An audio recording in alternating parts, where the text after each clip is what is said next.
to all this evening. Thank you to the members of the public that have turned up this evening, to our cabinet members and to our officers and staff that have turned up. And over here we have some councillors of the Isle of Wight Council.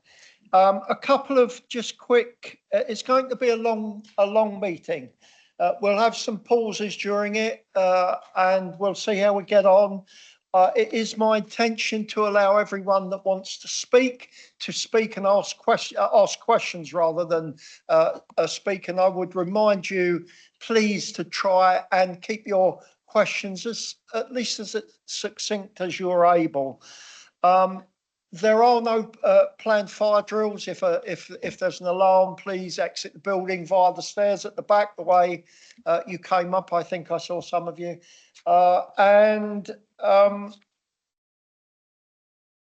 Before we do start with public minutes and any declarations of interest, and then on to public questions, it's just a matter of housekeeping for us, and that is that I'm going to propose that we suspend the procedural note part 4 of section 15 of our constitution, which will allow us time to take all of the questions. Normally it'd be limited 15 minutes. I'm quite prepared to take as long as it takes this evening. So I would seek amongst the cabinet members your confirmation by a show of hands that you're prepared to. Thank you, cabinet members. That's agreed. So let's move on to the minutes. For those who were here, I think we're all here. We need to confirm true record minutes. So I need a proposer. Councillor Stevens proposed, seconded. Councillor Andre. Those in favour of approving the minutes, thank you all.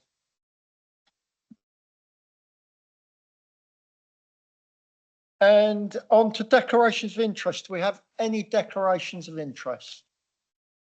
No declarations of interest. Just before I move on to the public questions, then finally, that there is a apology this evening from Councillor Fuller, who's unable to attend this evening and will not be in attendance. Thank you. So as long as that's noted. Let's move on to public questions, and there's quite a few. I have some oral questions. I have some written questions. I know that some of you that have provided written questions are also in the gallery, so we will come to you shortly. Let's start with written questions here. Now, I have a number which effectively is the same question. I have 8 questions which essentially are the same question.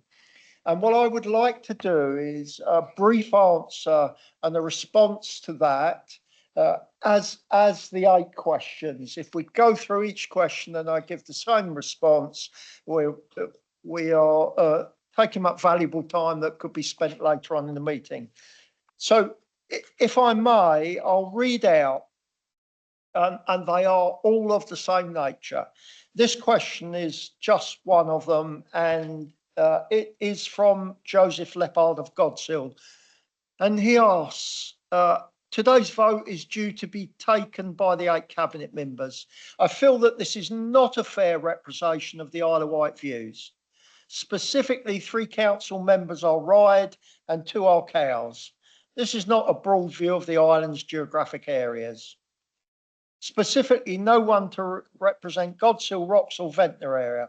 Why are the other 3 councillors being denied a democratic vote on this very important decision? And the other questions follow the same flavour. Why are 8 cabinet members deciding decision out 39, and so on. I would respond to that in that under the present leader and cabinet system of local governance that this council has in place, decisions on possible school closures are allocated By the current law, and I'm understanding that to be the Local Government Act 2000, as executive functions. And so the Cabinet are statutory responsibility and accountability for that decision. Now, that's the response to those eight questions which are asking why it's Cabinet making the decision. I hope that's clear. Cabinet under our system have the authority and responsibility alone in this matter to make the decisions. I'll come on to full council later, if I may, because there are recommendations from another committee, Corporate Scrutiny Committee of this council, and I'll come to that in a while. But that is our response to those similar questions about why it's Cabinet. So if I move on, in order. Now, we have a choice here. I'm happy there are written questions here, and I know that the questioner is not in the gallery or have not indicated they're in the gallery. I'm able to offer a written response, and I can do that either after this meeting. They will be made public anyway and posted on our website, or I can read the question and the response. There are a number of them, and I wonder what the general feeling is here on the basis that I'd like people's questions to be heard. Do we have a view? Chair, I think I'd like to hear the answers, if that's okay. I know it's going to take up more valuable time, but I think given the work we've got to do this evening, I'd like to hear all the questions and answers. Then bear with me, please, because this will take some time. This is a written question from Christina Morris of Whitwell. And she says, I'm deeply troubled and concerned that the Isle of Wight Council has not taken into consideration the feedback received during the consultation period regarding proposed school closures. I would like to question why Godshill Primary School has been grouped in the area of Godshill for the statistical calculations, given that Godshill was previously a part of Rookley and Chillerton, whom you have grouped under the Newport jurisdiction, and Godshill is not currently classified as part of Ventnor or other Isle of Wight Council statistical data collection. The boundaries used are outdated. Why was the data collected not done in line with recognised parishes of the island? And the reply to that is, as noted in the report, all suggested alternative proposals have been reviewed, and the merits and demerits are detailed in the summary appendices. The Cabinet will discuss these options in further detail this evening. Godshill Primary School is within the Ventnor planning area. Chillerton and Rookley Primary School formed part of the Newport planning area. The reason for this was that a greater proportion of children living within the Chillerton area either attended the school or alternative schools within the Newport planning area. However, the initial review included all schools across the island, and planning areas were not factored in. Planning area are used for the purpose of presenting data as required by the Department for Education. However, the forecast model includes a participation rate which factors in the average numbers of children that travel to alternative schools outside of their planning area, and a weighting average is applied. This forecast model has previously proven to be an accurate model. That question and that reply will be made public on the Isle of Wight Council website, probably within the next 24 hours, but shortly after this meeting in any event. I now have a question from Duncan Morrison to the Cabinet. My indication is that Duncan Morrison is in the public chamber. Thank you, Duncan. And I would invite you to ask your question.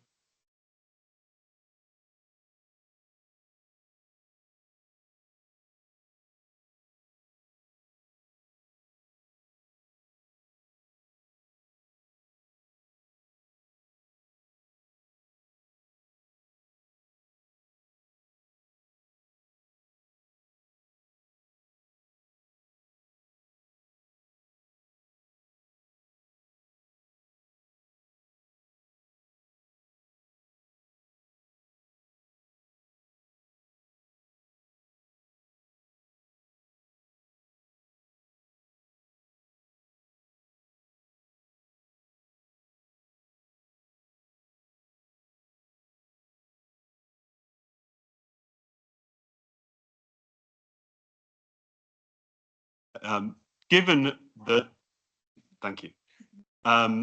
Given that outside a small number of people in the cabinet and some of the officers, people recognise that this consultation process has been deeply flawed and the report is deeply flawed, is it not time and appropriate to put a pause on it and take some time to consider how we move forward to ensure we do the best for Isle of Wight education and protect jobs and services?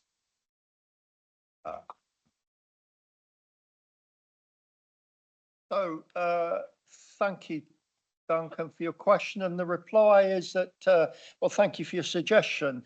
After careful consideration, we've decided not to pause or reconsider the current school place planning process. We believe that the existing process is the most appropriate and effective way to address the current needs and challenges. We remain committed to transparency and fairness, and subject to approval to proceed with the next stage of consultation, we will continue to engage with the community to ensure that all voices are heard and considered. And we would note that, please also note the Local Government Association report, Appendix 25 in the papers, which has provided external scrutinisation to the process. That's a reply, Duncan. Do you have a follow-up question? Yes, I do. Thank you.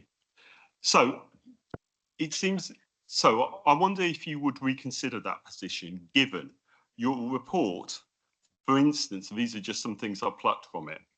On Appendix 1, page 46, supportive comments for closing Arreton, long-term benefits. Merging Arreton St George's C of E primary school with other schools like God's Hill and Wroxall could maintain a school to serve the community while being more sustainable. Well, that's not a proposal you're putting forward.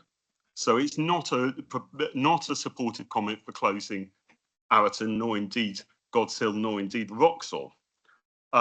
Page 75, under option 5, reducing CAN, demerits. Teachers may be required to teach a wide range of subjects. Well, as my colleagues in the gallery who are primary school teachers know, we teach all the subjects, always have done, always will do. So a report that doesn't seem to know what it's proposing, nor indeed what happens in primary schools, is hardly an appropriate basis for making a decision about primary schools on the Isle of Wight. Please reconsider.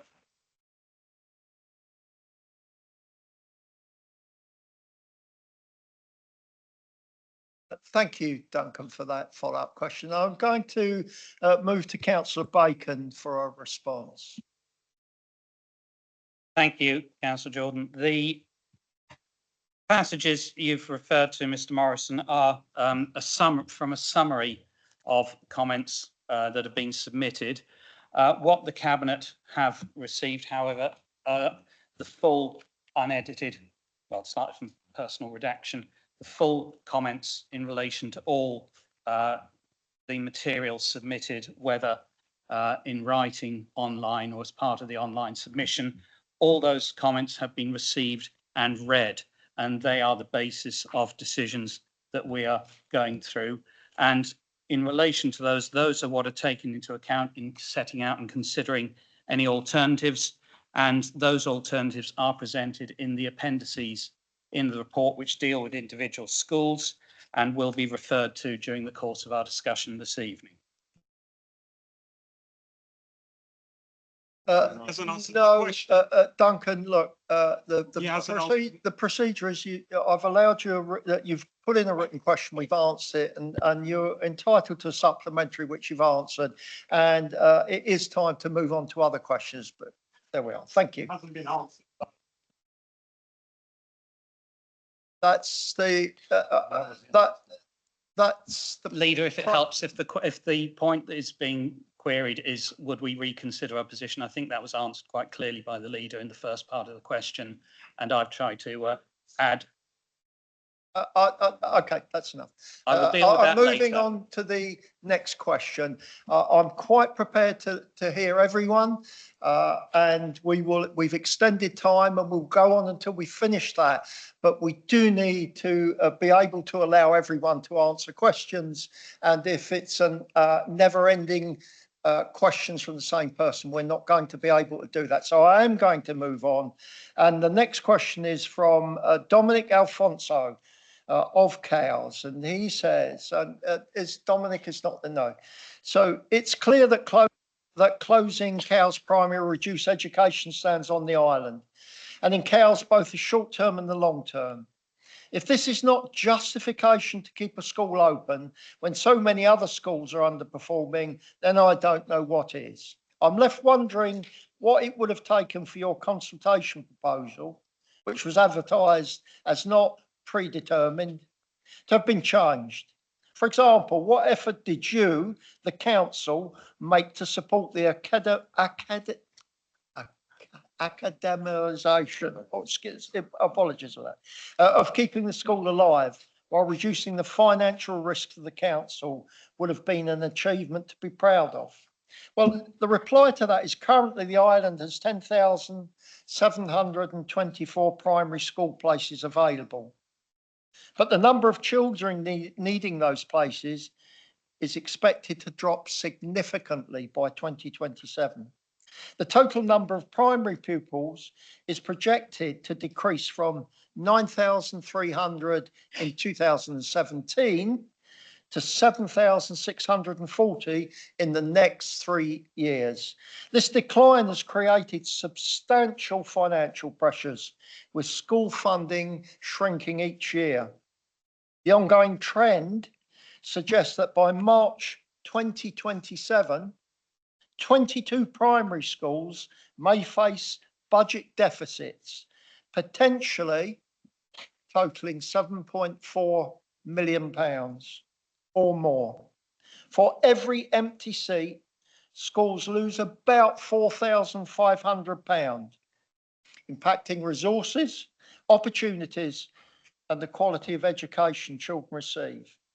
Falling enrolment also complicates planning and staffing decisions, with schools potentially needing to reduce essential support staff.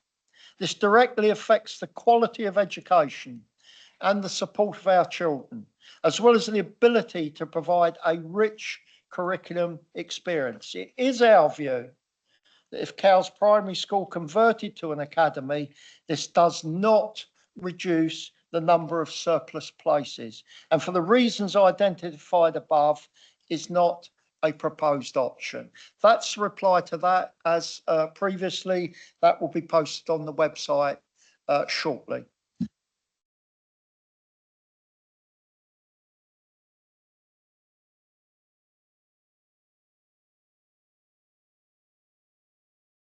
The next question I have is from Mrs. G. Evans of Ventnor, probably not in the public area, no. There is a table which I can read out, but it will make no sense. This will be published on the website for reference shortly. But there is some wording, so I will read out the wording. And it is additionally to these groups, this is about year groups starting September 2025 with some numbers. And it says, the question, additionally, in these year groups, Broadley, Gatton and Lake and Newchurch primaries are full. St Blasius and the Bay have a handful of spaces. Can the local authority confirm they have agreement from St Francis Academy that St Francis will accommodate all of the children displaced by the proposed closure of Wroxall and Godshill in these year groups? If not, given that the next nearest school are full in these year groups, can the local authority outline exactly where they propose the children from these year groups who are now at the mercy of the local authority attend school? Well, the reply is as follows. Early discussions have taken place with the Diocese of Chichester Academy Trust, who are responsible for St Francis RC/CE primary school around potential additional capacity. They have confirmed they are willing to engage with the local authority and explore options, all of which will be subject to the demand for additional places. But due to high percentage of children living outside of the planning area, the local authority would also work with parents and carers to understand if they would preference a school closer to their home address. We also have a number of schools which have had to reorganise class structures and cap the number of children they admit to a year group. The local authority will work with these schools to ensure places are provided. If Cabinet approves to proceed with the statutory notice, further information will be shared where school place is available. That is the reply to that question. I'll move on to a question from Amy Buffone of Ventnor. Chair. If I may assist, I noted earlier that you'd had regard to when questions were essentially the same and sought the same response. I think, being conscious of the amount of material we have to get to, it's worth pointing out that the next question, number 64 and also question 69, are essentially the same and have generated the same response.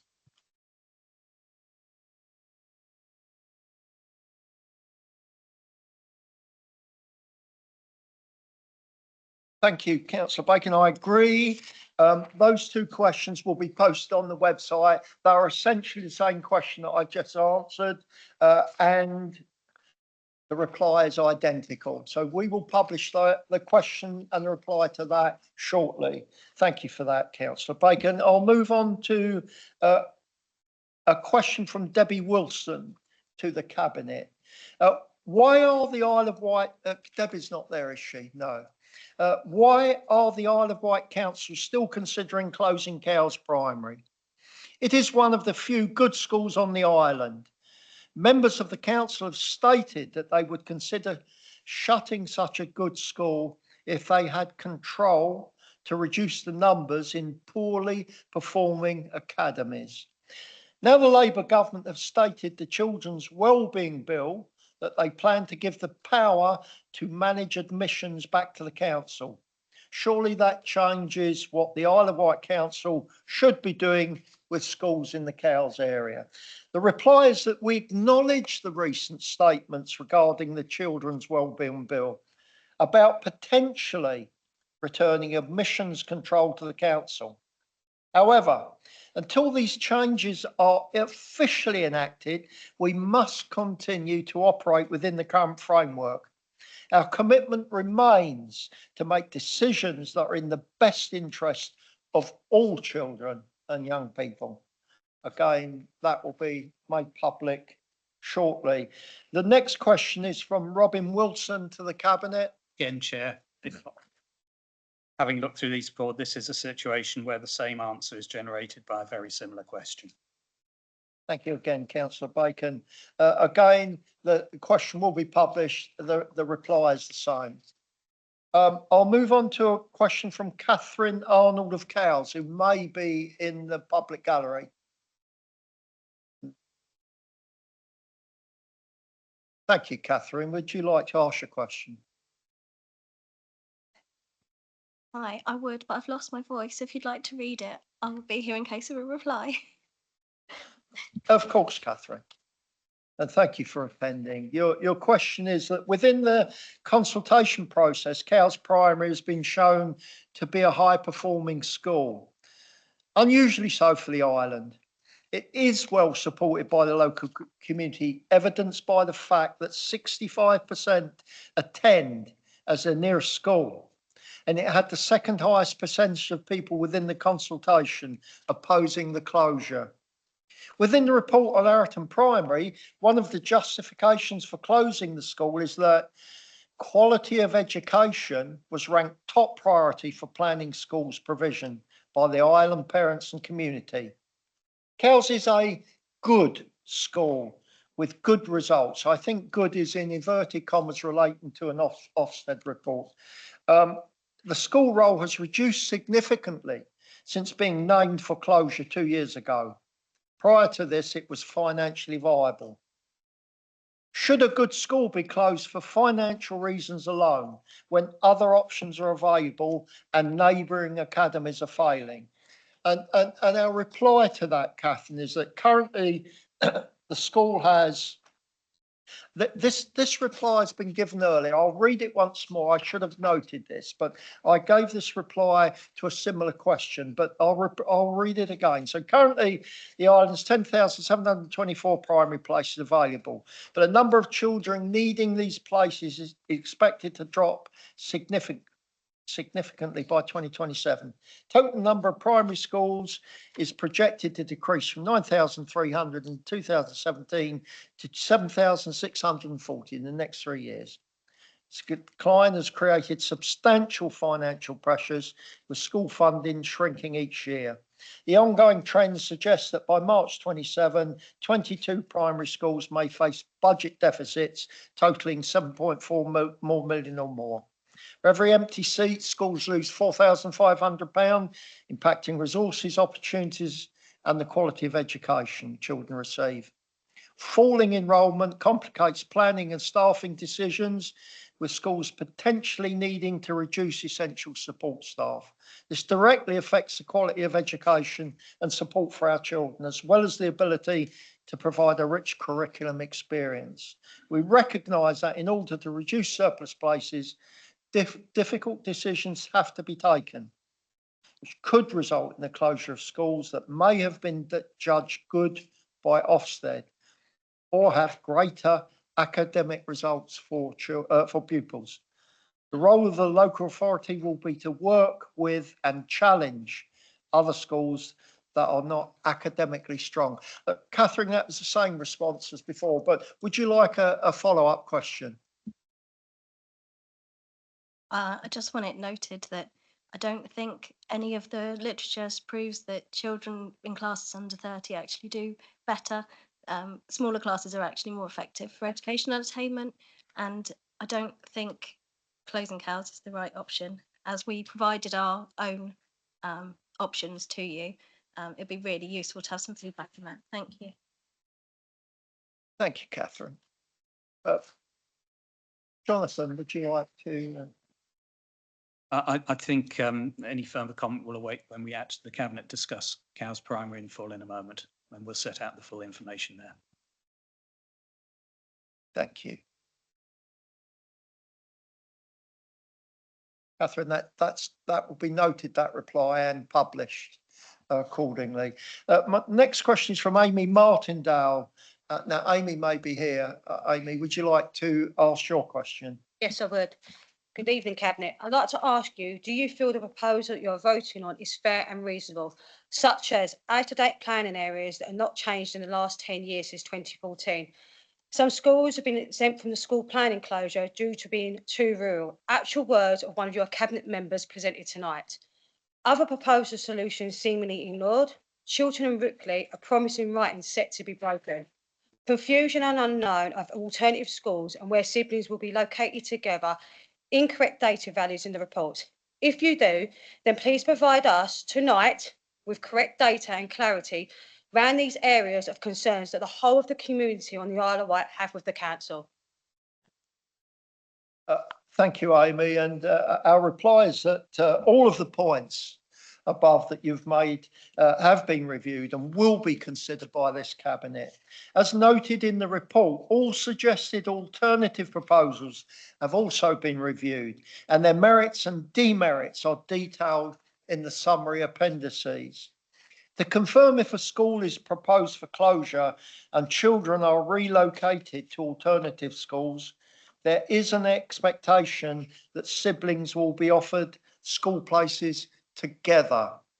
The initial review included all schools across the island, and planning areas were not factored in. However, for the purpose of presenting data, planning areas are required to be used. The data includes a participation rate, which factors in the average number of children that travel to alternative schools, and a weighted average is applied. This forecast model has previously proven to be an accurate model. And Amy, please provide details of the incorrect data to an email address that will be published. I'll read it out, but for clarity, it will be published and you will be able to see that on the other one. But it is written as strategic.planning planning@iow.gov.uk. And that information will be investigated. Thank you. We have done that previously and things have not had responses for that. However, that's not my supplement question, but I just wanted to note the gallery have said that has been done and not answered so far. So we will do it again and we respect a response accordingly within timescales. Oh, thank you. My supplement question Yeah. will be regarding Councillor Beacon's Tuesday response. I'm reviewing November's 2022 letter regarding the children of Chilliton and Rookley parents. Does the letter contain the phase until circumstance changed? Noted, these are your words in Tuesday's meetings presented on the YouTube video that's been highlighted today online. My understanding this is incorrect. Please clarify. I would like to read the actual statement in the letter. Remain in the place of those pupils currently in year 3, 4 and 5 for the remainder of their primary education until a suitable education can be provided back on Chilliton and Rookley Primary School. Where does this actually say to circumstance change? Furthermore, how can the council breach a previously made, promised or broken commitment?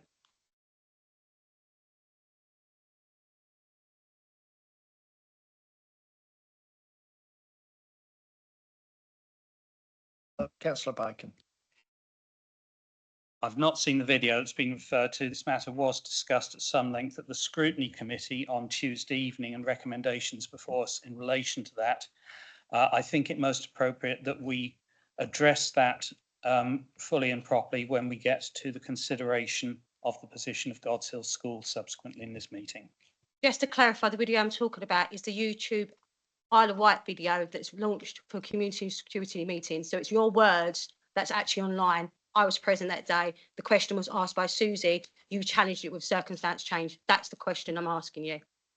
Your words were used. So please consider that when you debate that later on this evening. We will do so. Thank you, Aiman. We have a written question from Nick Binfield of Brading. Is Nick here?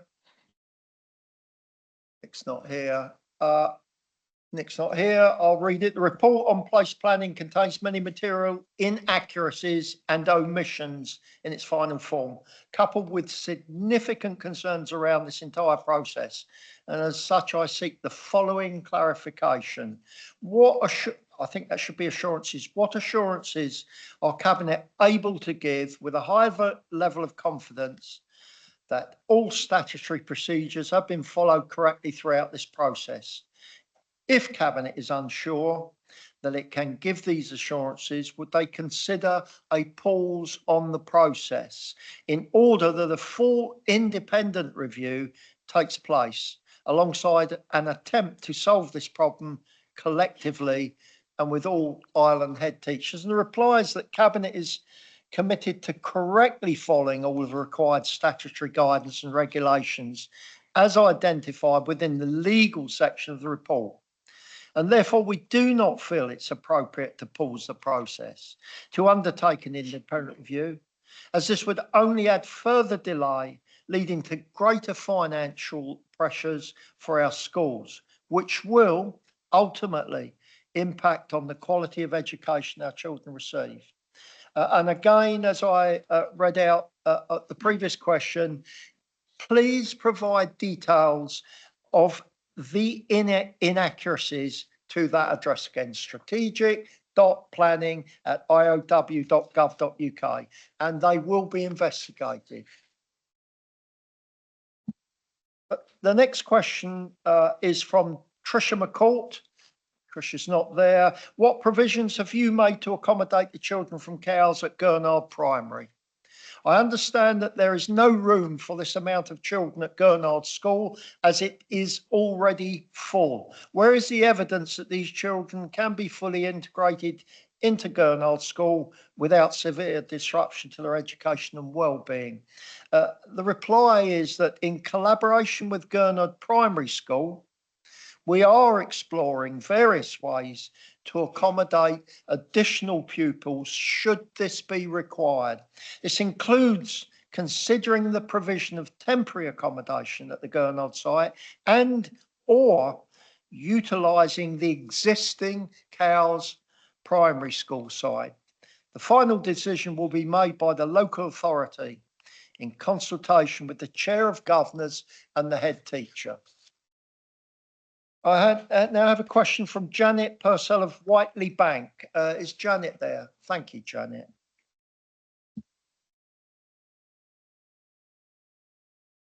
Good evening.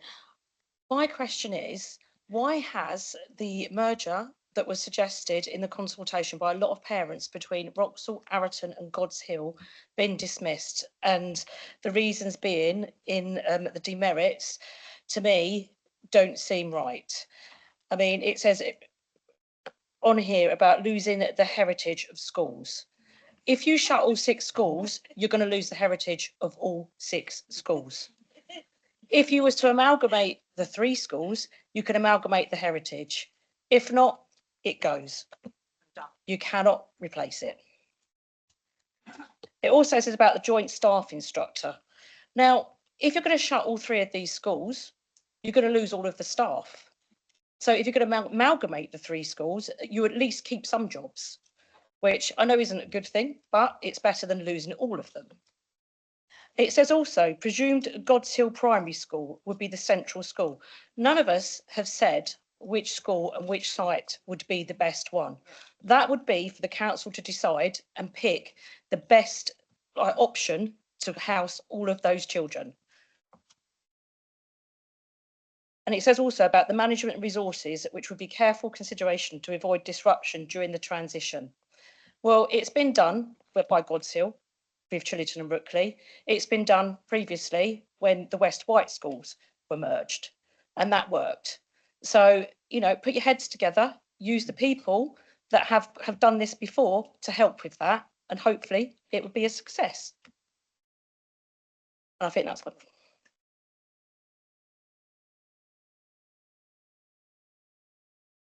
Thank you, Janet.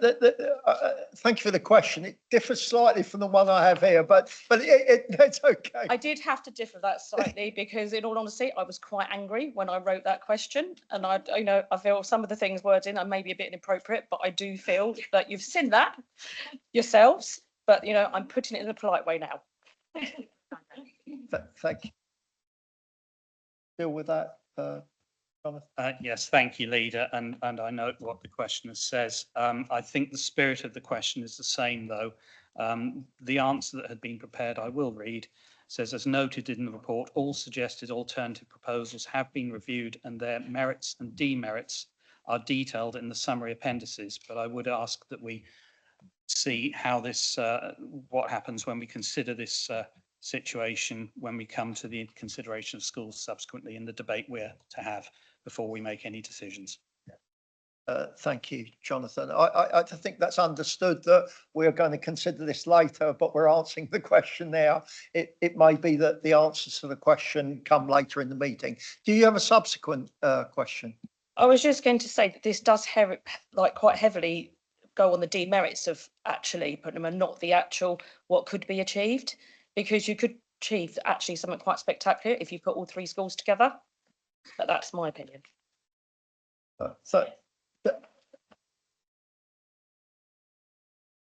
Thank you, Janet.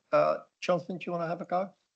Well, I think that a comment more on the question, but I think my reply I've already given still stands. I've got a question from Yvette Leppard of God's Hill. Is Yvette there?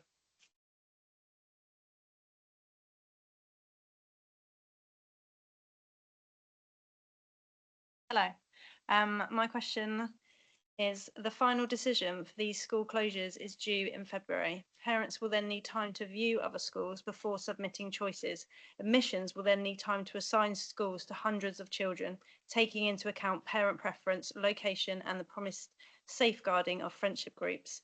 Previously, you have explained there will be settling in sessions with the children, teacher meets, and a thought-through process to make sure our children do not suffer in their transfer, which would all need to be in place before term ends in July. This feels like it would be rushed in such a short time frame. Schools will also need time to potentially expand to accommodate these children, and also the planning of any required transport.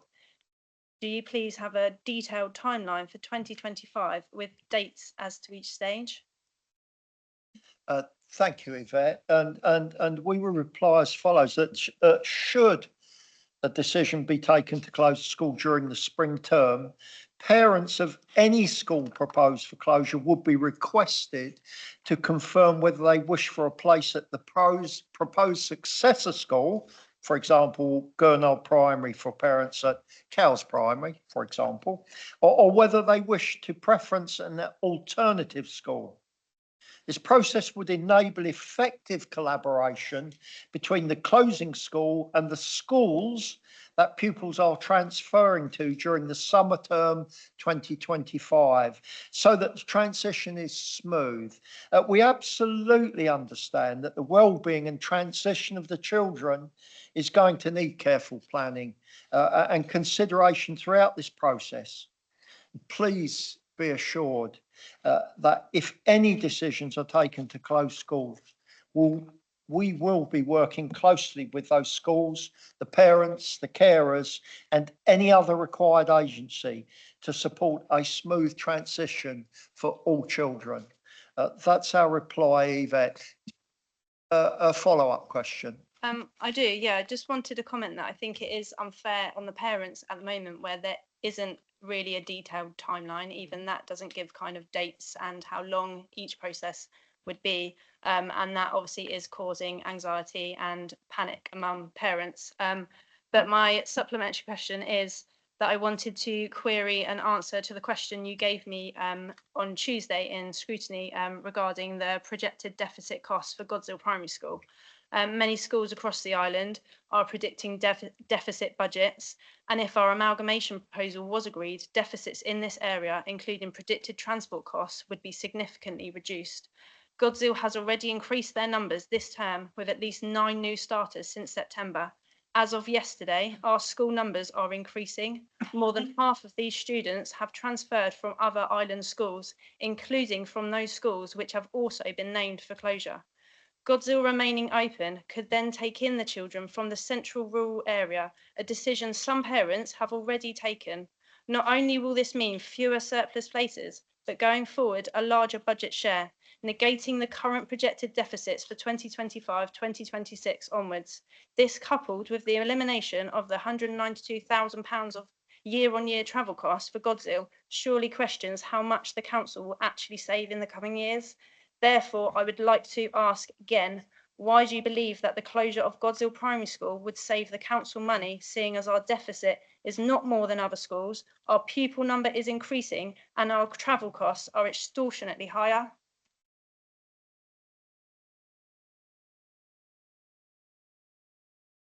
Thank you, Yvette. Councillor Bacon.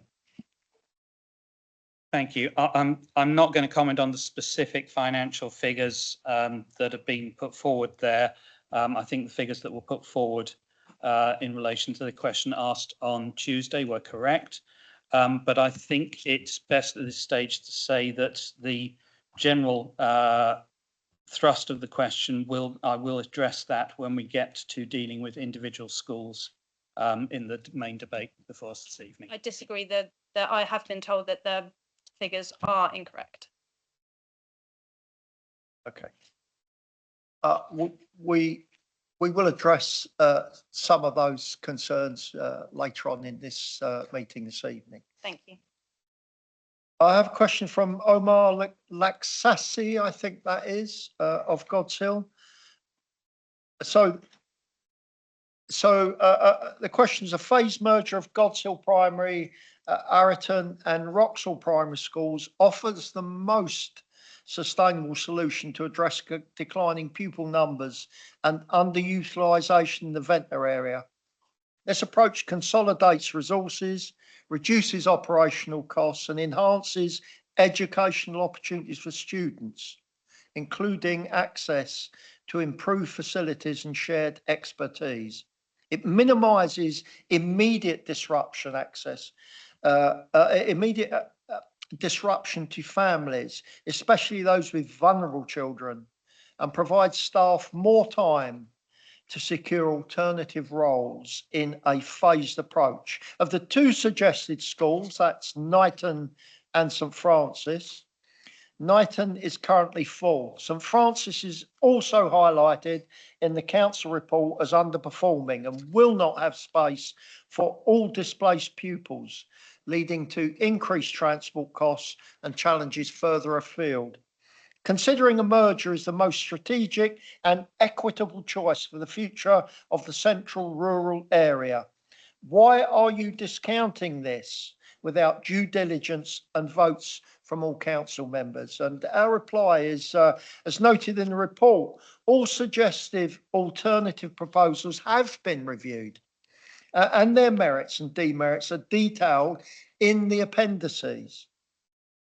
The Cabinet will, of course, discuss these options in further detail later this evening. Under the present leader and Cabinet system, the final part of local governance, decisions on possible school closures are allocated by the current law as executive functions. So statutory responsibility and accountability rests with the Cabinet and not full council. I have a question from Kirsty Matthews. Is Kirsty there? I've indication she is.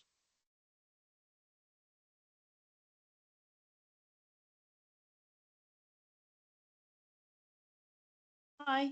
Hello, hello, Kirsty. Do you want to ask your question? Yeah, sure. So I'm Kirsty. I'm one of the parents of the Chillerton and Rickley children who was the last to get transferred across in December 2022, and he stayed on the register for the rest of that academic year. So the question I submitted was, I respectfully request information from the Cabinet. We understand that conversations took place prior to consultations with parents and children in Chillerton and Rickley. However, we have not received any evidence of these conversations. If such conversations did occur, could you please explain why this information has not been shared with us and when the conversations took place? We have requested this information on several occasions, but it's yet to be provided. Thank you, Kirsty. And I'm sorry that you feel that it hasn't been answered, but our reply is that we can confirm that pupil engagement sessions took place at God's Hill Primary School on the 29th of April this year, 2024. This included 8 pupils, of which 2 children previously attended Chillerton and Rookley Primary School. This meeting was also attended by a teacher. Cabinet have had this information made available to them through Appendix 20. Kirsty, do you have a supplementary question? Yes, please. So I wish to formally express my concern regarding the inadequate handling of the letter, but I was given assurances and promises from this council that me and my family would not have to go through this again. Could you please explain why you are unaware of the letter, why the meeting at God's Hill School was scheduled after the consultation period concluded, and why the promised expedited process appears to have been disregarded? This perceived lack of responsiveness and the potential closure of God's Hill School, despite prior assurances, have eroded trust in the council. I request a comprehensive explanation from the council. No. Thank you, Kirsty. Jonathan, do you have that information or do we need an officer? I think it's better if I say I will address that directly when we come to consider and debate God's Hill School in due course. The answer is that we are going to address that a little later in the meeting. Thank you for that question also. This question is from Kath Spanner of Wroxall. Kath is probably proposal of a merged school on the Wroxall site for God's Hill Harroton disregarded so quickly without due consideration and a feasibility study. Council representatives repeatedly told us to our faces that no decisions have been made and it was essential that we put forward alternative proposals. We put forward a very credible and viable alternative solution, and it was immediately shunned for weak reasons, that being loss of heritage and identity of the merged school. The closure would result in 6 schools losing their heritage and identities. The consultation and voting by 8 members of the Cabinet is not democratic, representative or fair. every time this question comes up, and some of that was at the beginning, I think I'm not going to keep repeating that it is a matter of fact that this matter is for Cabinet to decide and not full council under legislation. But apart from that, our reply is that, as noted, the report, all suggested alternative proposals have been reviewed, and their merits and demerits are detailed again in the summary appendices. And as we said, we will discuss these options later on this evening. A question by Sadie Newton. Sadie's not there. If Wroxall Primary was to be closed, then could parents at least be offered a guaranteed space at a school of their choosing, which meets their child's specific needs? My SEN child would not cope in a large, busy school and would become a school refuser if the school isn't the right place for her. She deserves the right to an educational setting that will help her flourish, not hold her back. And our reply is that we understand those concerns regarding the potential closure of Wroxall Primary and the impact it may have on your children's education. Ensuring that every child, especially those with special educational needs, has access to a suitable education environment is important. However, whilst we will work with parents to accommodate preferences, guarantee that this will always be able to be met. However, if your child has an educational health care plan, an EHCP, a discussion would be held with you to understand the relevance of the content of the EHCP and to understand your wishes around school preferences. I have a question from Denise White of St Lawrence. Denise is probably not there. Why ask the public to suggest new proposals if they have no say in the decision? As the council are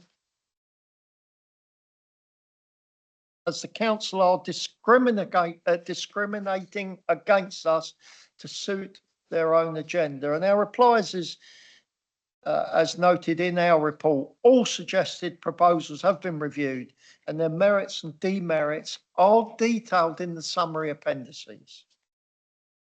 A question from Samantha Angus. I'm emailing with regard to the proposal to close 6 schools on the island, in particular God's Hill, Wroxall and Arraton. As a younger member of the community who is yet to start a family, I'm rather concerned that the area in which I wish to remain living will be left without a school covering the central rural area. Why has the proposal to amalgamate the 3 schools been completely dismissed by the council? It is a solution that only helps to keep a school in the area for potential younger families like myself, but also for future generations. How can we work, which is something we'll have to do these days to survive in this financial climate, and get our children to school if we choose to stay in the area?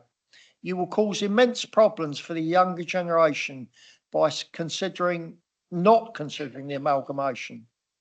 And as we've said, this is the suggested proposals were reviewed and the merits and demerits considered, and they are detailed in the summary appendices.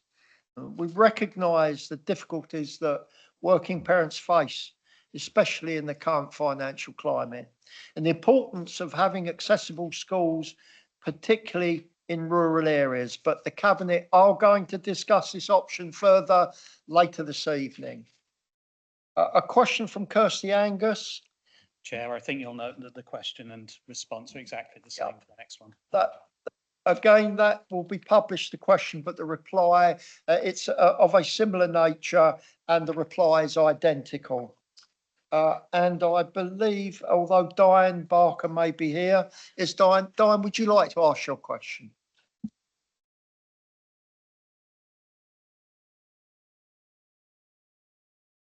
Good evening. I'm Di Barker. I'm Chair of Governors of God's Hill Primary School. God's Hill is identified as a rural service centre in the island planning strategy. It is the largest village on the island. As such, it is identified as a priority location for growth, supported by the local authority in the planning strategy, the parish council and the local community. God's Hill is already delivering new affordable housing through a local building company, which is creating new and supporting existing demand and need for the village. Around 27 additional children are estimated by the council to be generated by this initial development. Additional infrastructure is being constructed by this company to improve walking access to and from the school as part of the planning approval by the local authority. God's Hill School is integral to the local authority long-term planning strategies for the village and the island. Can you evidence that the council's education team has discussed the effects of God's Hill school closure with the council's planning team?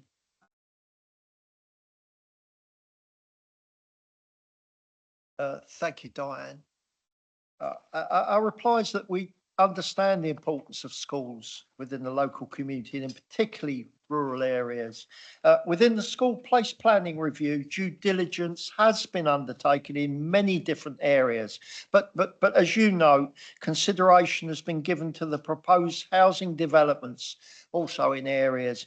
Within Appendix 4, page 25, it identifies the proposed yield of children, strange turn of phrase, but there we are, from the developments in the God's Hill area.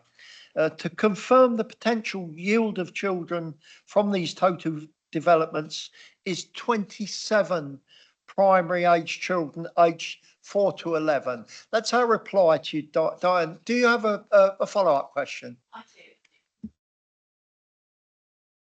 I do have a follow-up, and it's still in the spirit relating to God's Hill status as a rural school in a local authority designated rural centre on the island, which God's Hill is.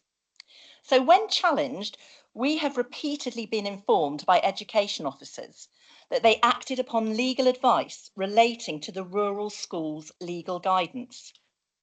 We have evidence that due process relating to this legislation has not been followed. Can you evidence that legal advice, please? Can you do that, Jonathan?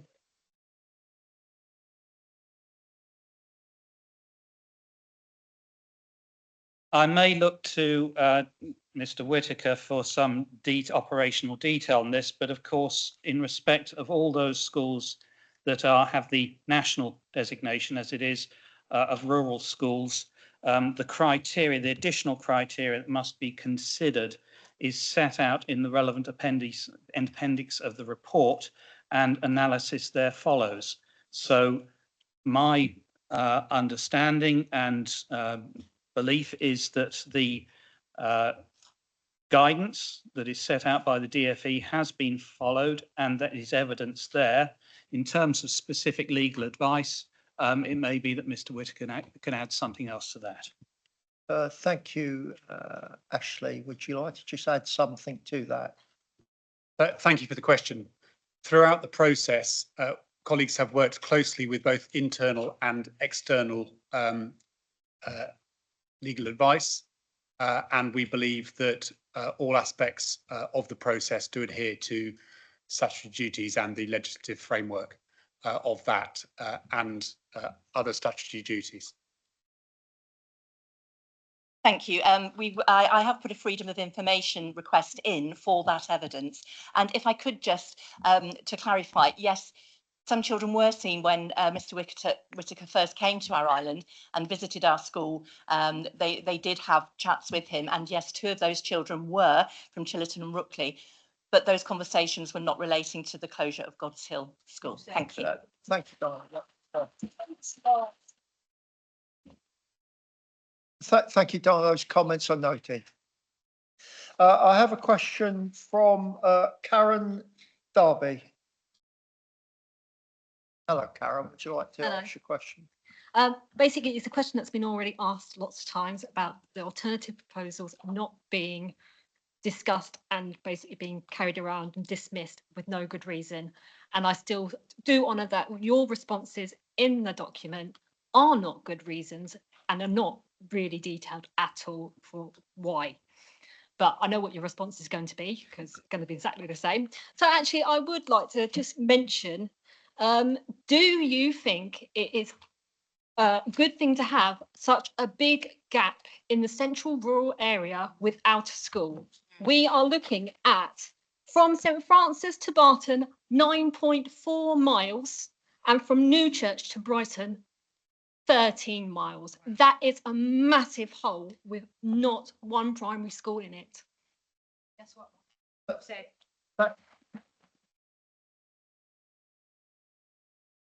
Thank you, Karen.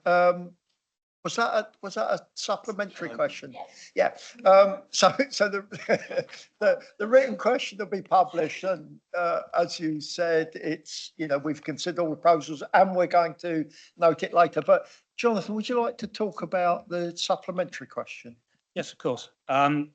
The question, the original question asked, when have these been discussed verbally? Well, that's why we're here this evening. It is the role of Cabinet, it's our duty to, on the basis of the material put before us, which contains only recommendations, not decisions, but recommendations, it is for us to discuss that in due course this evening and to make decisions following discussion. We do note what you say about the central rural area. Many representations have been received, and as I think I indicated earlier, we will have that discussion when we come to make a decision later this evening. So I would pause matters and say we will open that up fully when we have the actual substantive discussion in due course. Thank you, Jonathan. And thank you. I have a question from Ian Delaney. I'm not sure he's there. He asked, can councillors confirm and explain how consideration has been given to the island planning strategy vis-à-vis the proposed school closures? The island planning strategy for delivering housing across the island relies on spreading development across rural service centres and reducing reliance on primary settlements. Yet, the proposed closure of the last two central rural schools, that being Godshill and Wroxall, directly undermines this approach. Why? And if executed, how and when will the council be adjusting the island planning strategy? And our reply is that, as noted within the draft island school place planning strategy, this includes information on how this has been reviewed and considered. In addition to this, in each of the summary appendices is a section on the planned housing developments for each planning area and the yield of primary aged children expected from those areas. Within all proposals, a level of surplus capacity is retained alongside school sites identified for potential expansion should this ever be required. That's the reply to Mr. Delaney's question. I have a question from Kaylee Harris, who may also be here this evening. I'll come back, Duncan. I have a question, therefore, from Maya Malfatti Woods. She's potentially not there. Do you consider it thoughtful, fair, or even wise to make this decision with an impact for generations, current and to come, by the Cabinet alone and not include all of White councillors and regard their views and include their votes? Personally, I'm rather sceptical of the lawfulness of this procedure and will join with many other concerned citizens to complain about it and declare our non-confidence. That's a similar question. I can assure Maya that it is lawful. In fact, it would be unlawful to take the decision to full council. It is the law that council are the executive function for decisions in this matter. That reply will be posted as well. I have a question from Tracy Doublet, who potentially is not here either. Tracy asked, can you please tell me what would happen in event of closure of Brading School, that is repurposed as SEN? The reply is at present Cabinet are not considering the potential future of school sites. That's not considering this evening, that potential. Yes, okay, thank you. Kaylee. The council have made it clear the Newport planning area needs a reduction in pupil numbers. Arraton, which is a rural school, not one of the 7 central Newport schools, is the only named Newport school where the majority of pupils do not come from the Newport planning area. How does this proposal solve the issue of places in Newport? In Ryde, the schools are split into Ryde and Ryde Rural. Why is this not the case in Newport? Is it because the council has already decided what site it wanted for the future SEN expansion and made the data suit the outcome they wanted?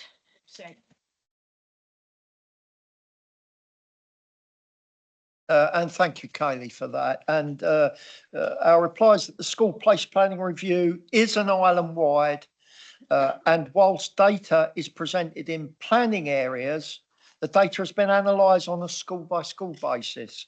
From reviewing this information, we are aware that a percentage of children that live in the Newport area currently attend schools outside of the planning area.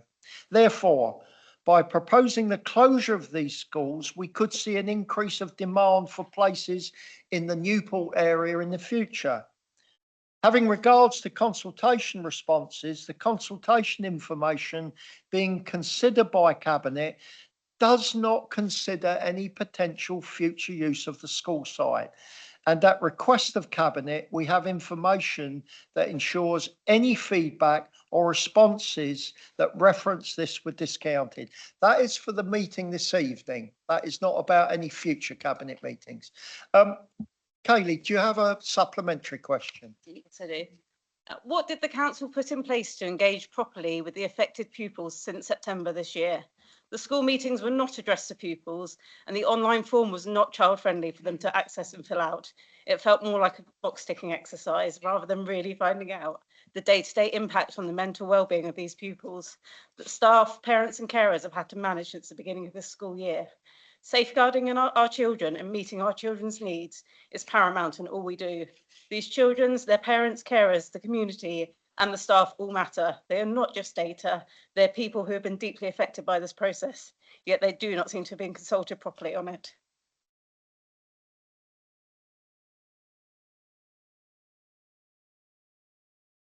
Thank you, Kaylee. Councillor Bacon. Thank you. I agree entirely that well-being is a key concern throughout this process and going forward. The school meetings that took place were open to children. I attended them all. Many children did attend, and indeed children asked questions at some of those meetings. We were able to receive submissions in whatever form people chose to make them. There was no restriction, and indeed we have received, in addition to online comments, direct emails, letters, and indeed in respect of one of the schools, we received and have had compiled for our reading letters from the children. That was an option that was available to all. I'm sure I recall reading in other compilations of submitted material, plenty of material from children. So it's not that the voice of the child was not in any way considered. It has been actively part of the process, and as I say, we have a lot of it in front of us this evening. Thank you, Councillor Bacon. I have a question from Rebecca Shiraz, who may also not be in the gallery. Rebecca asks, with regards to Cowes Primary merging with Gurnard, the report states that Northwood were approached and refused to close based on the fact that a full consultation wasn't completed. It would appear that the council have not therefore done as they set out, and Cowes as a result has to close. Is this procedurally just? Our answer to that is, to date, the local authority has complied with statutory guidance. The local authority has the statutory duty for ensuring sufficient places and school place planning, but it does not have the legal power to propose or determine changes to academy schools. In a scenario of falling roles, this significantly limits the council's ability to have a strategic oversight and restricts the options that can be proposed by the council where academies do not volunteer to close. And I have a final written question, and that's from Paul Woods, who probably isn't there either. Paul asks, for the sake of a few £1,000s per month, do the sweeping closures, half a dozen perfectly well run and loved primary schools on the Isle of Wight, show that the government is interested in the future of education in this isolated and already deprived part of the country, or anywhere else for that matter? Or that such knee-jerk, short-sighted, ham-fisted solutions are what its constituents can expect on this and other vital issues from the bureaucrats who supposedly represent their interests? And the answer is, currently the island, this is the same reply I gave to a similar question much earlier. I won't propose to read it out again, but it will be published on the site. But it's essentially the same thing about the number of places and the forecast for falling number and demand to 7,640 from 9,300 in the next 3 years. I don't propose to read it again. It's the same answer. It will be published on the website. Can I now move on to people who have asked to ask an oral question? I have a lot. I'm going to ask you. It's now 1 hour, 10 minutes into the meeting. We will carry on. We will persevere with this. But please try to keep your questions as succinct as you can, because there's a lot more of this meeting to come and we're going to be here for a very long time. We're all prepared to do that, but please do your very best. I have a question from Mark Atkins.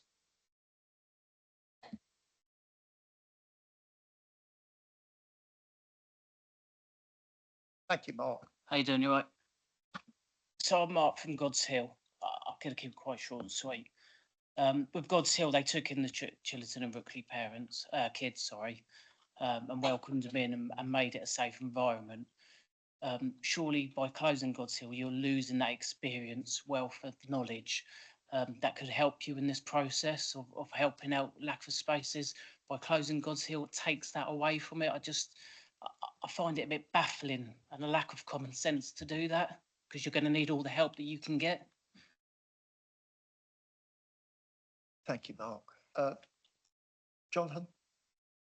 It is a comment rather than a question, really, but it replicates a number of representations that have been made and which we will be having regard to, and I will address further when we deal with the schools in turn. Thank you, Jonathan. What do I have to say? Obviously, we heard from Kirsty around the letter about the assurances and promises that were given by this council that their children wouldn't be affected again. So by closing God's Hill, that's what you'll do. You'll be known as a council that lacks integrity, that breaks promises and lacks respect. That takes a long time to earn that back. Are you prepared to do that by closing God's Hill? Thanks.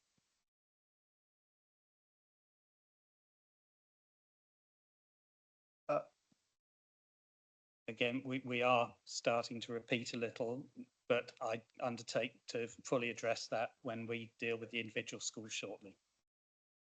Bear with us on this, because we are going to discuss this later.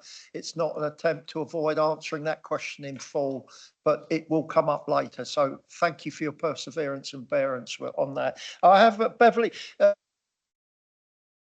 surnames or first names wrong. They're handwritten, and I'll do my best to get the name correct. But I have Beverly, I think it's Gillert. I'm so sorry, Beverly. It's all right, don't worry. I've been called lots of things over the years, so I really don't mind. But my name is Beverly I hear about Gilbert, that. and I'm head teacher at Brading Primary School, even though it does say I live in Cowes. My first question is in regards to the braiding and the reduction of pan for the bay. Can please the Cabinet clarify what exactly they're going to be asked to vote on later? Thank you, Beverly. Again, I don't want to preempt the discussion going forward. If you look at it, appendix, who's it? I think it's appendix 2 in the bundle of papers. That is the part of the documents that sets out the options that have been considered, including suggested alternatives, and contains a recommendation on page 111. So that, without preempting everything and reading it out now, those several pages in the papers are what the council, or this Cabinet, is being asked to look at in due course. And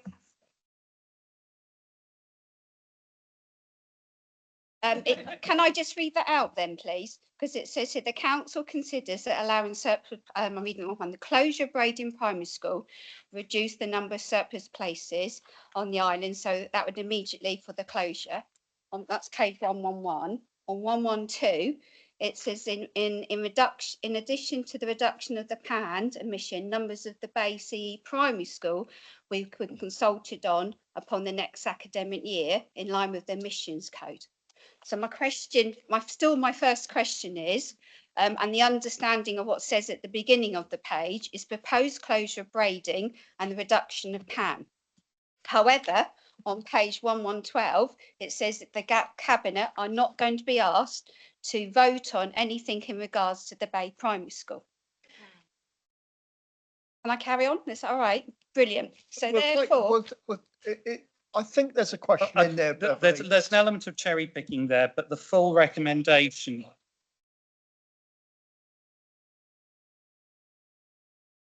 The full recommendation, rather than selecting parts of it, which includes that recommendation that towards the end in relation to the Bay Primary School, is what one is being asked to vote on. The full information and original proposals are contained in the document, and then the material is presented to assess those proposals, leading to the recommendation, which will be read out in full in due course. Thank you, Beverly. thank you very much. Thank you. I haven't done my supplementary yet, so I'm still going if that's okay. I think we're about question 3 or 4 now. I know, but Anyway, I just wanted to I'll clarify. indulge you, Beverly, I please. really do appreciate it. 'Cause Precisely. it's very emotive for everybody, isn't it? Obviously, Brading as is one of the most deprived areas on the island. However, throughout the whole of this document listed from page 73 all the way to 112 and varied across all the other documents that the Cabinet presented, it talks about different options in all of the 6 schools, but specifically Brading, that cannot be looked at as it does not reduce the places to the current amount. However, this appendix clearly states that the PAN for the Bay will be 30 in 2025 and in 2028 30, which is documented on page 101 or 102. So this clearly showing that the Bay is going from 60 to 30 and not the original 45, which my understanding was since September, that's what the Cabinet are going to be looking at. Therefore, by reducing Brading to 30 and reducing reducing Brading to 15 and reducing the Bay to 30 actually saves the 40 places, which I believe is the understanding throughout the whole of the consultation, that we're reducing places. This does seem or could appear to be misleading. So therefore, as we've already mentioned before, and you're discussing later in the Cabinet, that actually part of the discussion in regarding Brading should be looking at how the information provided should be reducing the planning, which is already stated in your recommendations, and therefore Cabinet do have to think about what that is saying in here and to actually look at it later. Thank you.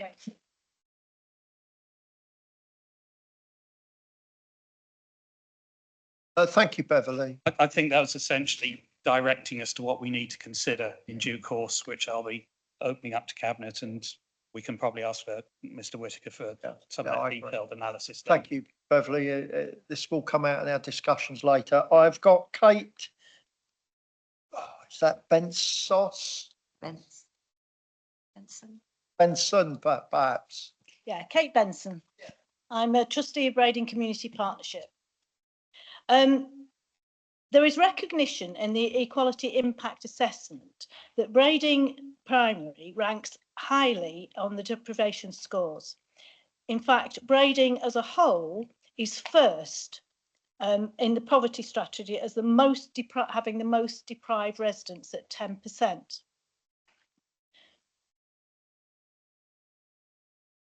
It scores across multiple subsections compared to other island schools, as does the locality of Brading itself. 90% of Brading pupils are eligible for deprivation funding from the government. However, the only help families apparently need, according to the Equality Impact Assessment, is help with the provision of new uniform. The children of Brading are effectively excluded from choosing one of the two schools proposed as an alternative due to poverty. The time and cost to a parent to visit St Helens Village, where one of the proposed schools is, to, for example, discuss a pupil's progress, attend a nativity play or a sports day is prohibitive. It costs £8 for a round trip and will take 2.5 hours because of the need for 2 buses. So even though St Helens is only 1.8 miles away as the crow flies, it's actually 1,000,000 miles away in terms of provision for the children of Brading. How does the council intend to ensure that Brading children are not discriminated against and excluded from a school on grounds of poverty? Thank you, Kate. Jonathan. These are key considerations that we'll come to. Of course, parents are not forced to select or go to any particular school, and if they feel issues in relation to one school as opposed to another create difficulties for them, there will be other options, which the local authority will always do its utmost to assist in ensuring the minimal disruption to any pupil and the ability to access their education provision, and obviously to enable parents to access that as well. So we'll be extremely cognizant of that in relation to Brading and indeed all the schools when making decisions. I think that is my answer. I think to go into other detail, we'll be starting to look at things in rather too much granularity, but those are the sort of issues that, following whatever decisions are made today and indeed in February, when this matter comes back, I know officers will undertake to work very much with each individual parent and parents to ensure that the best outcome in relation to such matters and avoidance of the sort of issues that are being outlined there will be actively addressed. Thank you, Jonathan. I have a supplementary question. Okay. Let's try and keep it. I will do. Given that there are only two schools within that range, and one of them is excluded on grounds of poverty, how can the local authority work with parents who have to go to schools who are even further away? Because if one school which is quite close by is essentially not available to them, how can a school that is even further away be more available to them? It doesn't seem to make any sense to me that working with parents to affect their choice is a false choice when you only really have one school as an option. So I would like some assurance that the poverty in Brading will be appropriately addressed in consideration of the closure of Brading School. Thank you, Kate. Well, do you want to? But that assurance will be given. It is a key consideration, and it has been reviewed in depth in the paperwork and will be part of what we go on to consider.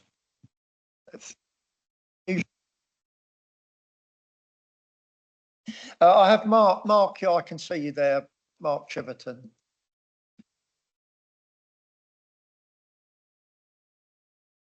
Thank you, Chair. I'm mindful of your wish that people remain succinct, which I always try to do, don't always succeed. But I just want to say on this, just by quick observation, that the trade unions have worked very jointly, very closely together throughout this process.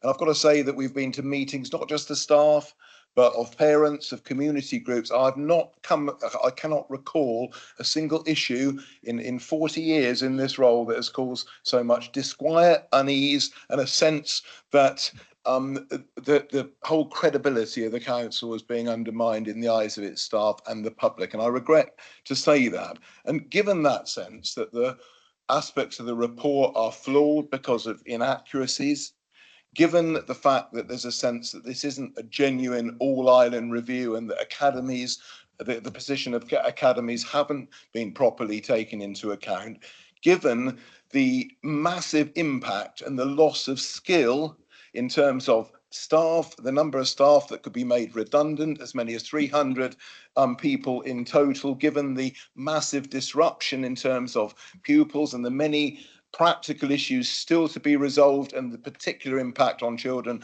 with special educational needs and the poverty factors that haven't been properly debated in many people's views. Given that, why on earth can you not consider a pause in this process to enable more discussion on those issues, and for the whole issue really to be properly considered by in the new council under what has been proposed as a better and more open democratic system under a committee system? Why on earth can't there be that pause?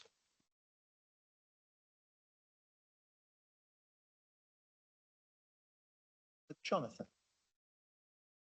There are a number of questions there leading to the final point. I would emphasise, as I will go on to do again, and as I think the leader has done in response to several of the questions already, that we have done all we can within the legal framework, with academies being mentioned again. That is evidenced in the papers. The DFE has also attempted to act essentially on our behalf and has met the same brick wall, if you like. We have followed the statutory guidance that applies throughout, both generally and in relation to rural schools. Overall, this process falls within our draft education strategy, which hopefully will crystallise next year, with the need to improve educational standards on the island, because we are the worst in the country. And that has to be the driving force. Part of the reason for that problem with our standards is due to our surplus places, is due to the way that too little funding is spread amongst too many schools. The delay that is suggested would add to the deficit that is looking to be carried by schools by roughly, I think the leader set these figures out earlier, roughly £5 million. The impact that would further have on the ability to improve the quality of education on this island is probably unthinkable. And that is why this matter needs to be addressed now. There have been too many delays already, and decisions need to be made so that the basis of a sustainable school estate, which can allow us to address the overall appalling standard of education on the island, we can actually start to do something about that. Thank you, Jonathan. Mark, have you Yeah, got something? well, very quickly, certainly, certainly our members and certainly the many communities represented, many people here tonight would be very clear that a delay would allow a consideration of the many sensible alternatives which have been put forward already.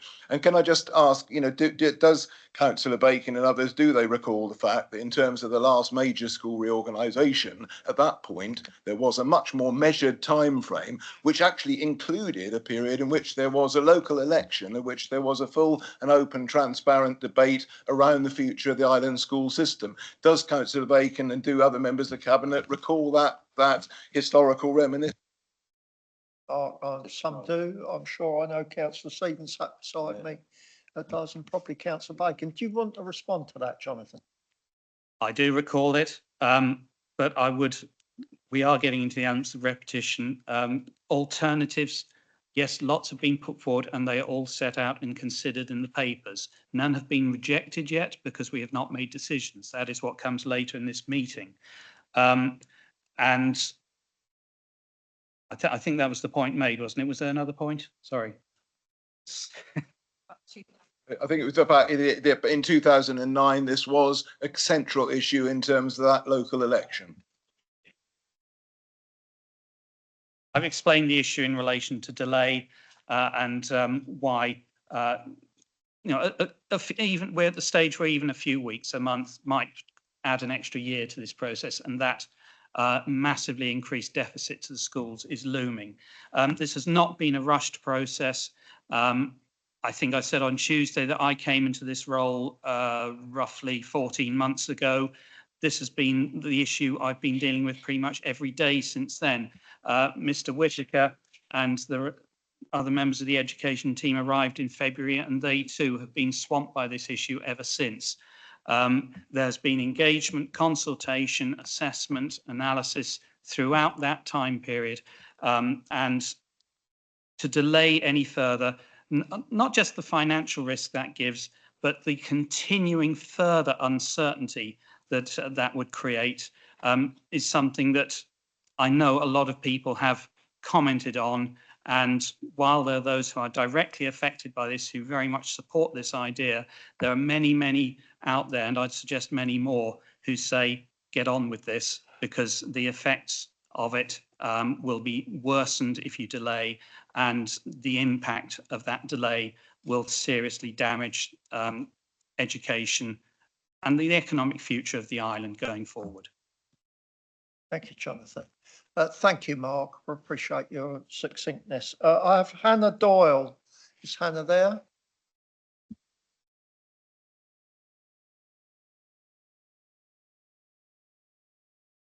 Good evening, councillors. Only 5% of schools nationally achieve an excellence rating across all areas of a SIAMS inspection. Officers have celebrated publicly the recent achievement of the only school rated as outstanding in all areas according to Ofsted on the Isle of Wight. When not all success in life can be measured by SATS tests, I wonder why they would propose to close the only outstanding C of E school on the Isle of Wight. My question is, do councillors recognise the concerns that could be raised with regards to religion being a protected characteristic if one form of success is valued more than others? Thank you, Hannah.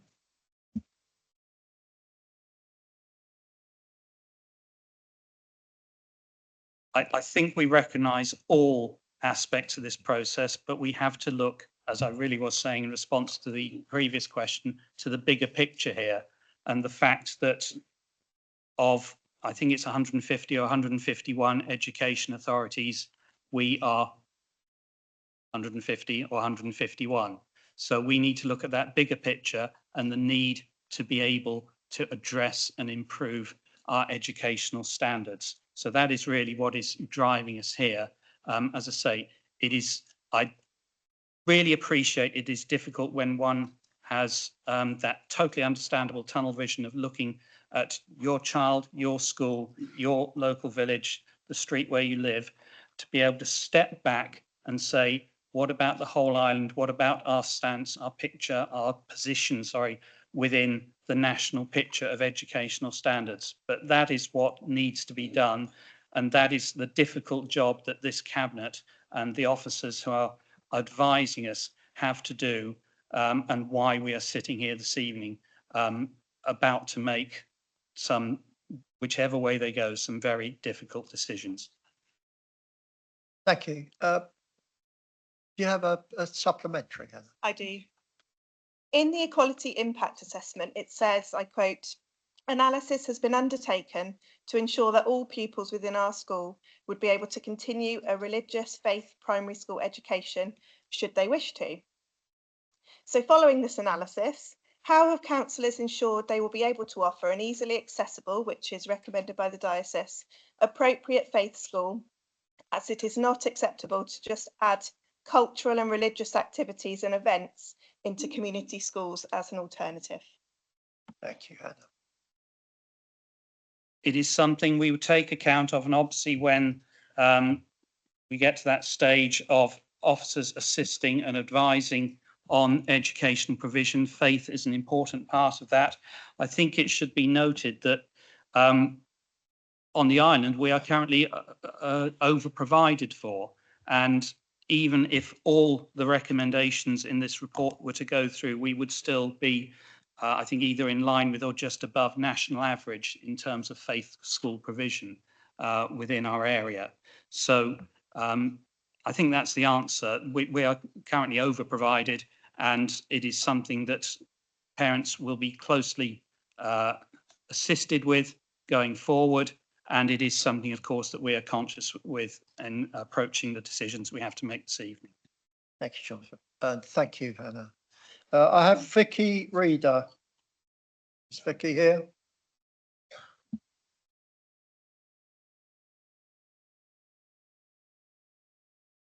Hi, Vicky Reader here, head teacher of Oakfield Primary School. Which one to go for first? Okay, so first question. The DfE's statutory guidance provides reasons for closing a maintained school, and those include some of the areas that you have alluded to in your report.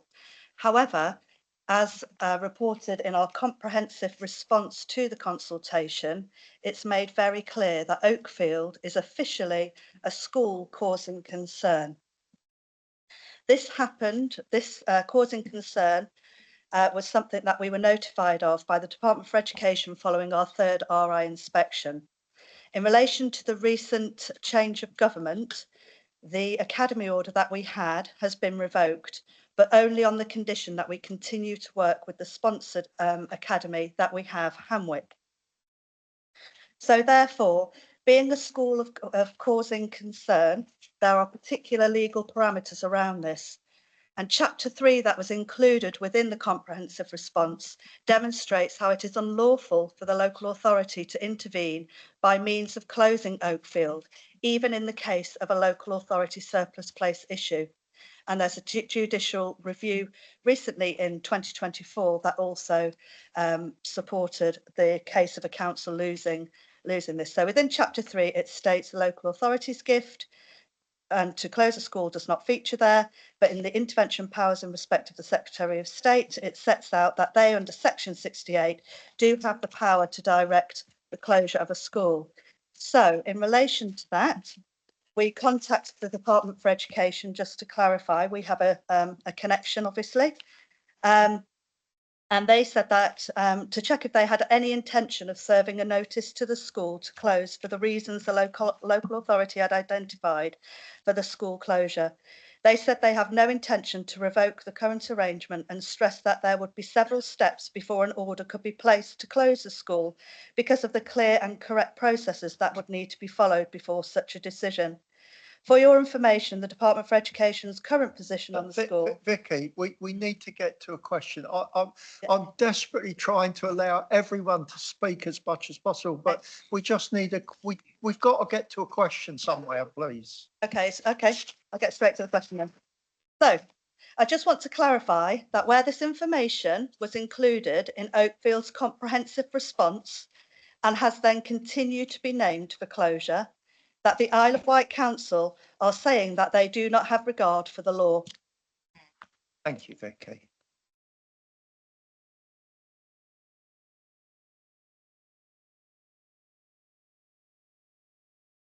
I would disagree, and I would turn, because this is some very operational detail that is being set forward here. I'd look to Mr. Whitaker, who can probably assist on that detail more than I can.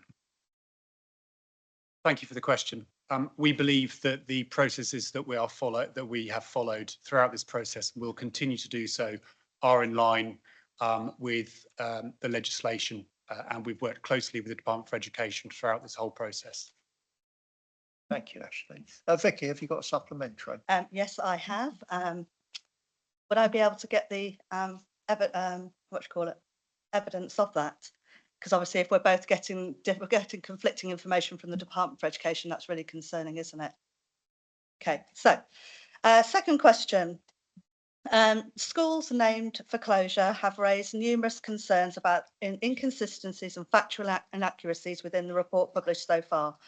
Therefore, it's unfair to say they are simply trying to find fault. How can we all have just got it so wrong? We're genuinely concerned that the process is deeply flawed and has potentially misled consultees and counsellors, whether this be intentional or not.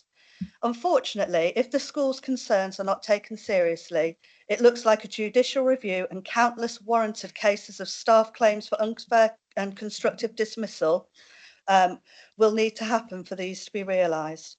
In respect of this, if Cabinet members support this process, my question is this really the quality and standard of information that you are happy to accept to form the foundation of the future of education on the Isle of Wight? And before answering, I'd like to remind you of the 7 principles of members' conduct. After all, you are the people who set the policies and procedures that you expect Isle of Wight residents to follow. So if you are choosing to ignore the policies that appear to be just an inconvenience, are you encouraging the Isle of Wight community to equally behave in the same way?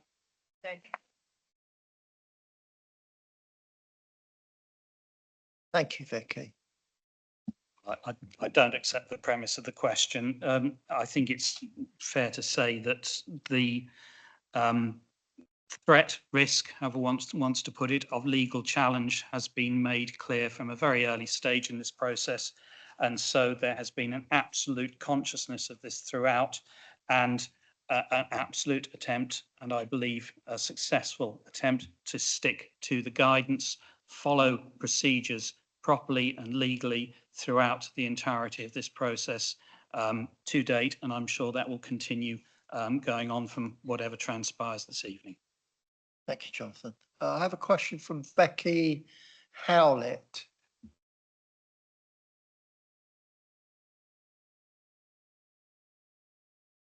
Hello. In Appendix 17 of Oakfield's proposed closure document, which is our equality impact assessment, officers have stated, and I quote, "There may also be negative impacts to the mental well-being of children. There is evidence through public consultation results which show there are trends, which show pupils exhibit worry and anxiety over the possibility of school closure. We know that frequent moves increase the likelihood of emotional challenges and affect academic attainment for all children. However, our children at Oakfield are particularly vulnerable, with 34% of our children falling into the social worker Ever 6 category, and our mobility data shows that approximately 25% of our children have already attended another primary school before they came to us. This would mean that for this group of children, a further move would be their 3rd or 4th school. And research shows that marked decline in attainment after 3 school moves can cause 25% decline in attainment. Studies also found that children moving schools 3 or 4 times by the age of 12 were 60% more likely to display symptoms linked to psychotic disorders in adulthood. And a study by the Children's Society indicates that frequent school changes are linked to lower self-esteem, higher rates of abstinence, increased likelihood of exclusion. These challenges are particularly acute for disadvantaged children.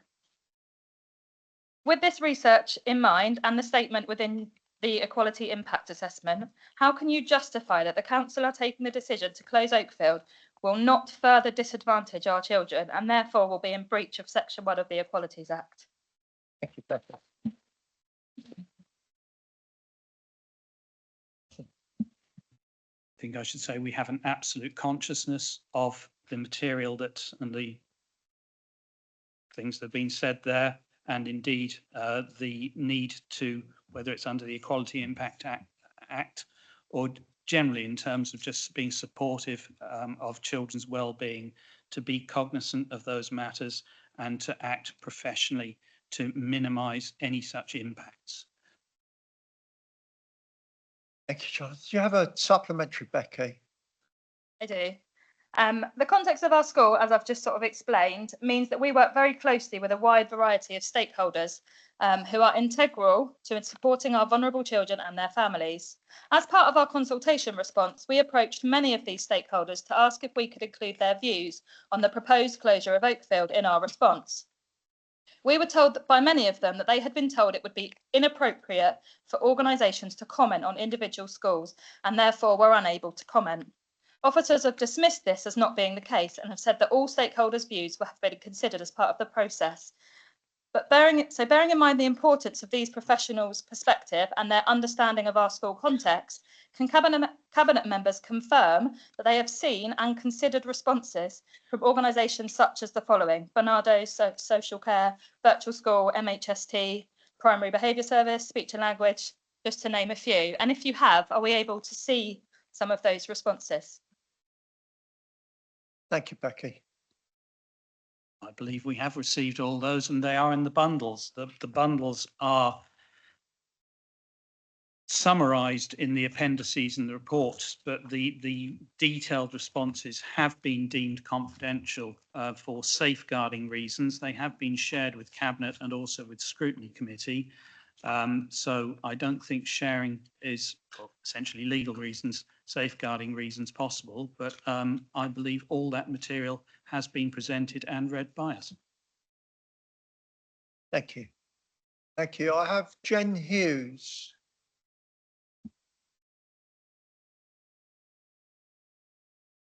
Good evening, Cabinet. My name is Mrs. Jen Hughes and I'm a parent representative of Oakfield Primary School.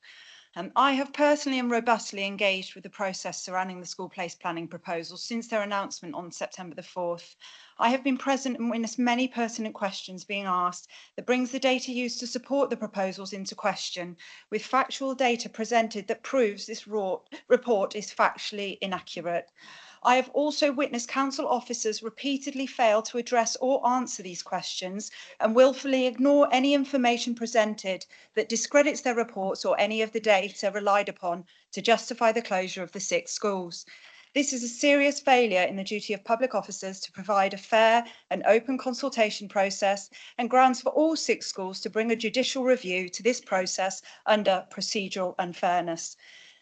My question is, how can this Cabinet, in good conscience, be expected to vote on the school place planning proposal in its current form when it is full of factual inaccuracies and marred by procedural unfairness and expressions of impending legal action if it is passed?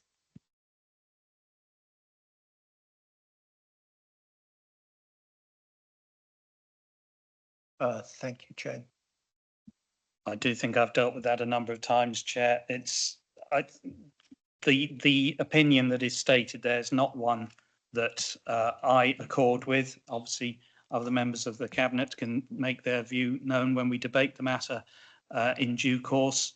But as my view is that this matter has been dealt with appropriately, as I've said a number of times, following the appropriate guidance and conscious of the potential for legal challenge throughout, then that gives me a clear conscience to be able to myself. Will not speak for other Cabinet members here. I will let them speak for themselves, but that gives me clear conscience to be able to proceed with decision making this evening. Thank you, Jonathan. Ashley, do you want to speak about this? This has recurred a couple of times, the inaccuracy of information. I know we've mentioned it earlier. Is there something you want to add to that?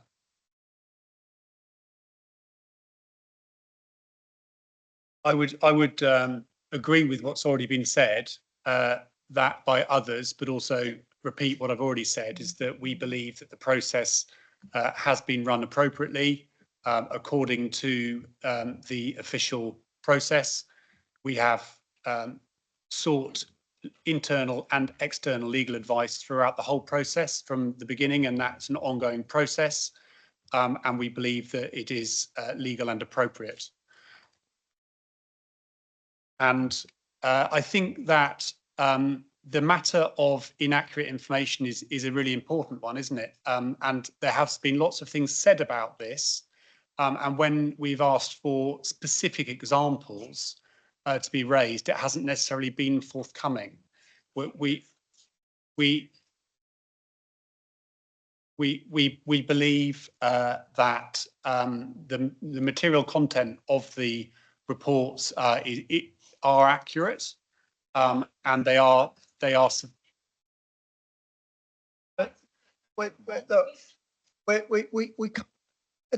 Up to this point, you've been an exemplary audience and members of the public, and we're trying to allow you all to speak and ask questions, but shouting down is not going to get any of us anywhere.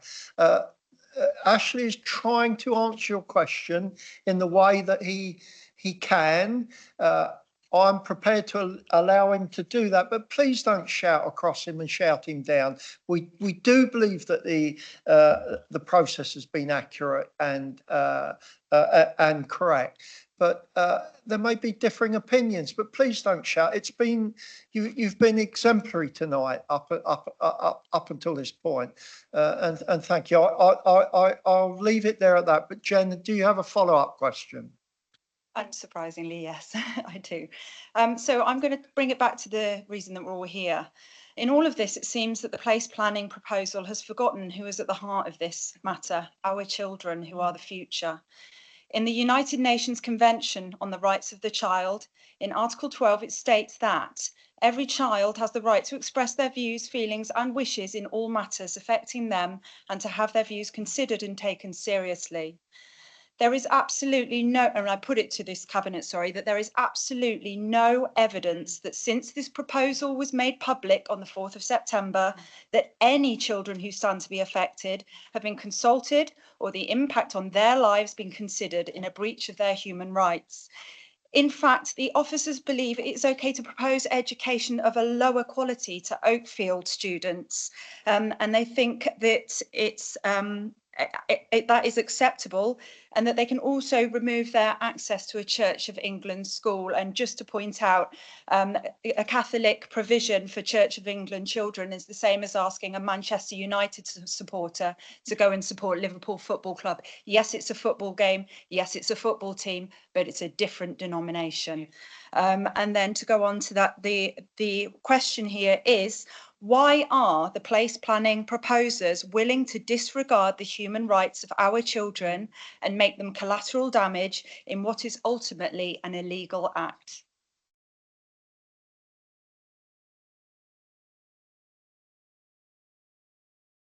Thank you for that, Jen.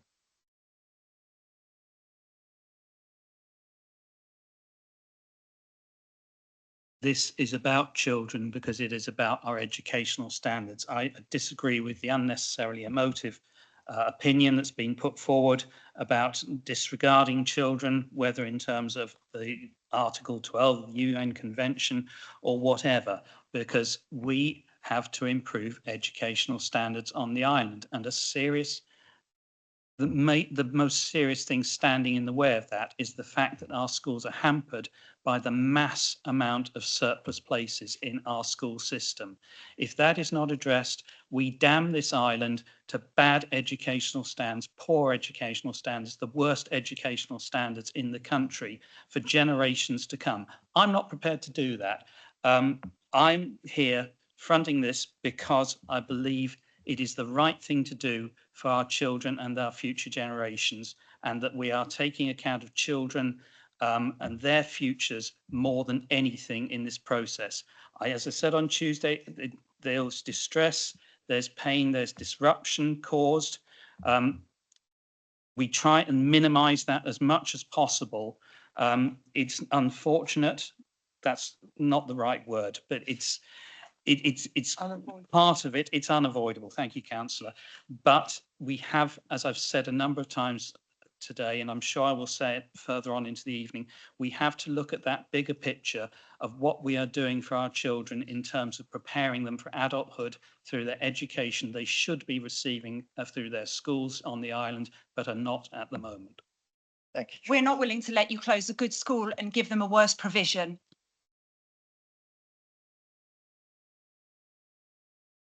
I have Gavin Scoville. Good evening, everybody. I've some glasses somewhere, hold on. Sorry about that. Okay, the Island community were asked to engage with and respond to the school place planning proposal. The number of responses were considerable, but now appears that they were asking to respond to it is no longer what is being decided upon. For example, do the Cabinet believe that the same decision to close one of the newest built primary schools, which cost £7 million only a few years ago, with the largest primary sites, suited to delivering a curriculum not just for today but for the future, would have been publicly supported to close if within the proposed it stated that it would be boarded up or remain derelict for no island children to be able to benefit from. So the question, sorry, my voice is going a bit. Therefore, how can the current proposal to close the named schools be valid when the consultation was significantly influenced by future use of the sites, which in the church schools case is not something that is legally in their jurisdiction to do? In a different context, would the council, who supported a developer's planning application to build a small garden centre, not step in if they decided to build a football stadium? Of course you would, because that is not, it's in line with the agreed proposal. Did you get that? Yeah. The point about newer premises has been raised a couple of times. I think I might turn to officers for confirmation of this, but the decisions in relation to that occurred 10 or more years ago when we were in very different times. And indeed, it was central government funding and direction that brought that about. In relation to the suggestion that different uses of the sites has been an influence, it has become the case that it's been asserted, certainly in the latter stages, last few weeks, that things were flawed because there were suggestions of that nature at the beginning of this process. I think it was recognised fairly early on that we should concentrate on the key issue, which is the future of the schools, and not be looking at those alternatives, whatever they might be, wherever they might be. A further analysis has been done, I've got it in front of me, which has sought to look at every response again and say, is it influenced by a potential alternative use of the site? That's been provided to all Cabinet members today, and there are minimal changes in the responses. Roughly the percentages, the proportion, shall I say, remain the same. So we are not going to be having any regard, as I shall make clear shortly. We're not going to be, I keep saying shortly, it's not going to be shortly, is it? But we're not going to be having any regard to potential alternative uses of any sites in this process. And I'm confident, looking at the statistical information that's been provided, that it does not, that initial potential discussion of that has not significantly affected the responses and the analysis of the responses that we have in front of us. Thank you, Jonathan. Ashley, do you want to add something to that? Please now add just one brief thing. A further explanation for why there has been some mention of potential future uses of sites in some of the documentation. When we had a series of engagement sessions across the island in April and May, and we also at that time had an online survey which had about 750 replies to it. We held 6 face-to-face engagement sessions. One of the questions which came again and again was from members of the community saying, should changes be made to a school, what could happen to the future site? It would be really interesting for us to understand what might happen. And that is the reason that when we moved to the next stage, there was an inclusion of possible, potential, but completely unconfirmed examples of things that perhaps the site could be used for. It was a response to what our communities had been asking for, and we were listening to what they were asking for, and we were providing that information very much in the spirit of transparency and openness, which we believe that we have delivered on throughout that process. We absolutely acknowledge that there are a range of different issues which affect different sites about what may or may not happen with any future site, depending on what the decisions are. But just so we're absolutely clear, the analysis that was done to identify the 6 schools was completely focused on school place planning around mainstream school primary provision. That is the analysis that's happened. The criteria relate only to that and to nothing else. Thank you, Ashley. Gavin, have you got a supplementary? Thank you, Gavin. I've got Sam Scoville. Sam, do you want to ask your question? Good evening. Glasses too. My name's Sam Scoville and I'm very proud to be the Senko at Oakfield. The paper that was compiled for Oakfield suggests that only 1 child is eligible for free public transport, and yet during the public minuted consultation, a senior officer reassured staff that all children from Oakfield would be provided with a taxi to get them to Greenmount. From research since undertaken by parents and carers, it would appear that there aren't currently enough taxis on the island to make this even possible. This was significant and a reassuring promise, and one that influenced responses to the consultation. How will the council keep this commitment? Thank you, Sam. Yeah.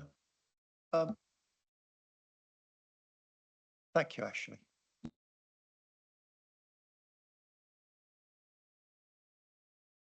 I think this suggestion that was said has been raised directly with officers.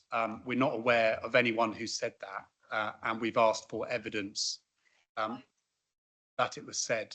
So if you'd like to let me know which officer it was that said that, we can take a look at that. I believe it was Naomi Carter that said that within our minutes, and there was a clergyman here who could second what was said during that time. Thank you. Can we take that outside of this with Ashley directly, please? Of course, yes. So, do you have a follow-up question? I do. Yeah. Irrespective of the point above, using the criteria the officers have decided to use for eligibility for free transport, Oakfield is recorded as having only 1 child who would be eligible. Whilst we would question this regardless, we know this is factually incorrect. Nowhere in the reports does it reference the rights of the children with SEN in accordance with the law on school transport, which states under section 508B and schedule 35B of the Education Act 1996, local authorities are under a duty to provide free school transport for eligible children. Oakfield have 40 children as a minimum who would be considered eligible in line with their special educational needs and the risk assessments that school currently have in place for them when they are off-site in order to keep them safe.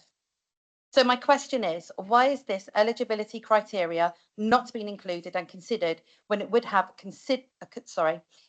significant financial implications for the island schools place planning proposal? It's a bit of a mouthful, that bit, isn't it? Sorry. Thank you.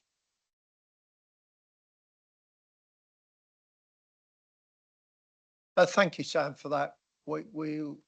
Again, it's quite an operational matter. Yeah. If there are eligible children, then that eligibility will be accorded with. But in terms of the figures and so on, perhaps I better again turn to officers. I agree with Councillor Bacon. So if there are children who are eligible for transport, that would continue. Thank you. Thank you, Sam. I have Amy Walls, I think it is, or Wallace Walls, perhaps. Amy. Good evening. I'm Amy Walls. I'm a teacher at Oakfield Primary School. As a staff team, we're concerned that the consultation process is fundamentally flawed and information and criteria shared with us as staff and at initial public meetings were inaccurate, misleading and untrue. We were informed an engagement session dated the 22nd of April at Ryde Academy that all schools would be considered for a closure by representatives of the local authority. There was no mention that academies could opt out. Additionally, we were informed by this that Ofsted outcomes would not be used as a marker for closure. My question to you is why hasn't the same criteria been followed through during this process? Why? Particularly at the Oakfield consultation meeting on the 26th of September, where we at both staff and community consultation told you are triple RI. The response from the consultation highlights that despite poor Ofsted ratings, parent and staff argue that the school provides excellent support for children with special educational needs and those from a disadvantaged backgrounds. The school's early years, Key Stage 1 and phonics results are above national averages. Thank you. Were you at that meeting? Can you speak about that? Well, all I think I would say is all correct and accurate information has been taken into account in making the recommendations we have before us. Thank you. Amy, have you got a supplementary? Yes, I do. Thank you. Section 26 of the Cabinet report states the set of rank criteria created from parent voice surveys will enable the local authority to be clear on the criteria which it will use to assess and identify proposals. The response to a Freedom of Information request, which asked the local authority how this was applied and the methodology used to assess which schools to close, shows that this was not done. The response was, we don't hold recorded information that relates to this. The decision was made through discussions with relevant officers and professionals to determine the most suitable provision on the ongoing schooling for children. Why? Why was this not recorded? Thank you. Thank you, Amy.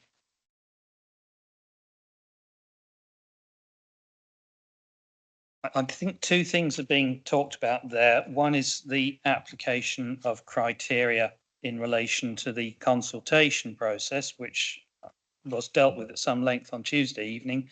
But otherwise, I think what is being referred to in the second part of that material is the selection process. And it happened in the way that is said, where professional judgment was applied to all the information that was placed before those in the room, if we put it that way. So I think there might be a slight conflation of two things there. Thank you. Amy, you. I have finally, and thank you all for your patience and your questions. I finally have Matthew Lycett. Hello, Matthew Lycett, staff governor and teacher at Oakfield Primary. During the consultation stage, we were told on multiple occasions that financial gain, something that has later come out as a driving force, and the future use of the site were not amongst the primary reasons for the closure of Oakfield. We've been quoted during the consultation process that the use of Oakfield as a satellite site was not a concrete one. However, if it is merely just a suggestion for future consideration, then why in the report is it highlighted so frequently that, and I quote, Oakfield site is seen as ideal for a new SEND provision with and perfect location for a satellite site in order to make school more accessible to the people of Ryde? My question is, being a school for local children, have the diocese been consulted on this decision and its ramifications on the poor community of Ryde and its ability to function as it was intended? Thank you, Matthew. I think the point about the alternate use, which seemed to arise in the first part of the question, has been addressed. And as I will be saying, and asking of Cabinet members later this evening, that is not something that we are to bear in mind as part of any decisions we might make later. In terms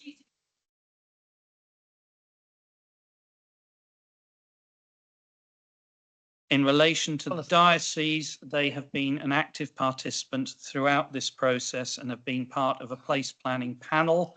They were not, it is right to say, part of the choice of the schools to enter the consultation process, but they have been actively involved in, as I understand it, in all other stages of this process prior to that point and subsequently. Thank you, Matthew. Have you got a supplementary? I do, yes. Thank you. 3 Church of England schools have been named for potential closure.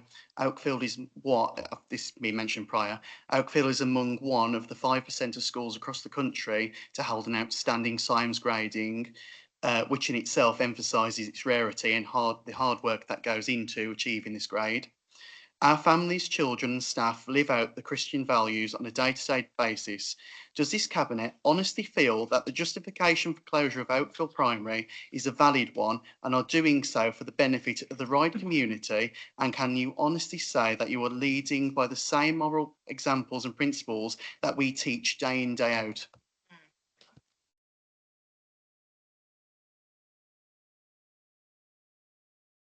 I believe I have answered that before, Leader.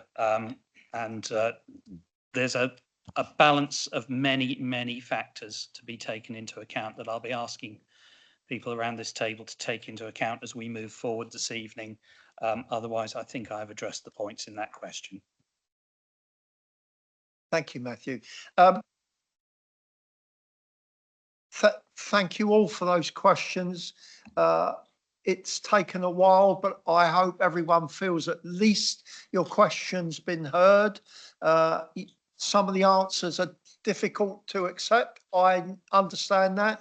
I understand how emotional and difficult this is, but nonetheless, it's a problem that this island has to face up to and deal with. I'm going to take a short break, I think. Chair, can I just ask something, please? Sorry to interrupt you. Obviously, you've taken all the public questions, which I think that was excellent, and congratulations on the way you handled it, to be honest. Just in case people in the gallery don't realise, there are 5 members of the Alloway Council sat on the back row here who aren't Cabinet members. We're not special ones. We have no vote in this. Will you allow us, after the break, to ask questions before you move forward? Is that okay? Even if it's just one each, I've just got one. Jeff, Councillor Brodie, absolutely. Thank you for that clarity for the Councillor Brodie's made. They're in attendance as councillors of this council, but not of the Cabinet. Absolutely going to offer them the opportunity to talk. And further than that, when we come to discuss schools, if there is a ward councillor here for any particular school, I will encourage and allow that ward councillor to speak on the school in question. And just before I come to you, Jonathan, and when we come back in 5 minutes or so, I'll tell you in a moment, we will do a broad review and a broad presentation, and then we will go into each school individually. Jonathan. Thank you for that indication of how we going forward.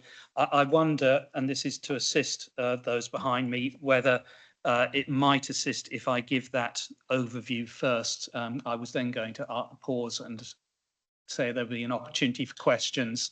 I'm happy to be led by those behind me and yourself as to whether they would seek to ask questions before I do that or once I've done that part of the proceeding. Thank you for your accommodation. How do you feel about that, members?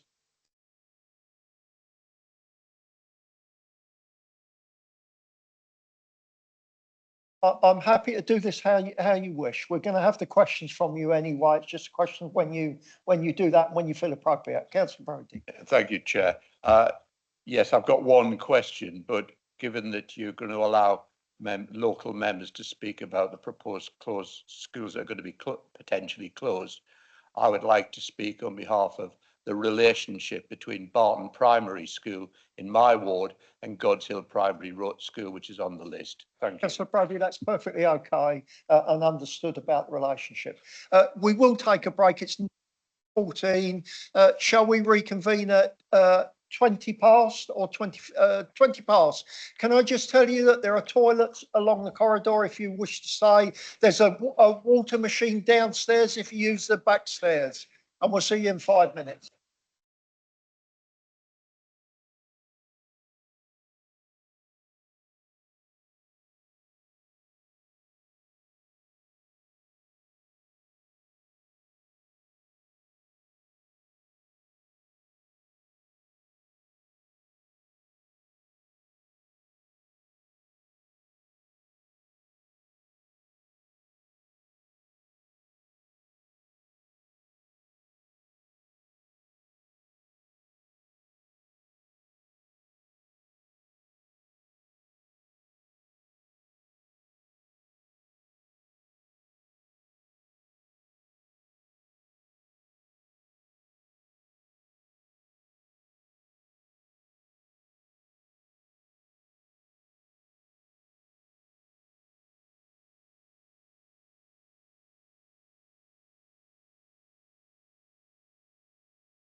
Well, welcome back, members of the public, our members, our staff.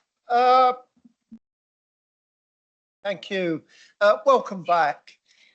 We are going to continue, and just before we move on, let's clear one thing. There are chairman's announcements. In view of the time we are, I'm sure you don't want to listen to me make announcements about what I've been doing in the last week or so. So there are no chairman's announcements. What I'm going to ask, like I did earlier, is that we extend the meeting. I'll do that at this stage. It's now 7:30. We should finish in 3 hours, which would be 8 o'clock. So I'm going to ask members if they are prepared to extend the meeting to conclude it with the main agenda items at least. So if you are prepared to that, please show. So thank you. That's, so this meeting can and will be extended. I'm going to pass to Jonathan Bacon, the cabinet member, but before I do, I'm going to move to our members for questions. So thank you, Chair. I'm, for those in the gallery that don't know, I'm Councillor Susie Ellis and I represent Central Rural Ward, which has the schools of Arreton and God's Hill both on the list for proposed closure. I also, with Councillor Downer's permission, am also going to speak, and my question also regards Wroxall Primary School, which, although not in my ward, is in that central rural area of the island. So I do have a question. I will get to it very quickly. So I'm aware of the time that's sort of been taken up this evening. But before I do that, you will have heard me speak much of late, and particularly on Tuesday evening, about my concerns around the fact that all 3 of these schools are rural schools. There is a presumption against closure of rural schools. I am not convinced that this has been properly addressed.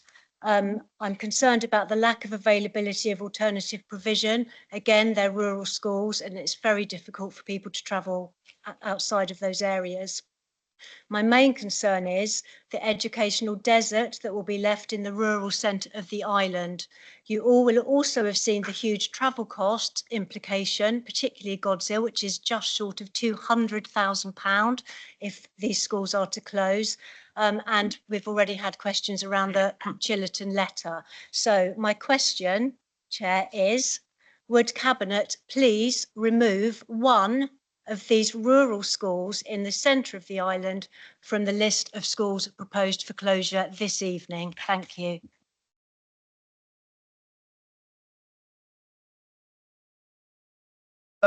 Thank you, Councillor Ellis. If I said yes or no now, I'd be making it. So we are going to come to that. Your comments are noted, as are the comments from the public and some of the written questions and people that have taken the time and trouble to come this evening, and will be weighed very, very heavily in our considerations a little later on this evening, straight after these questions.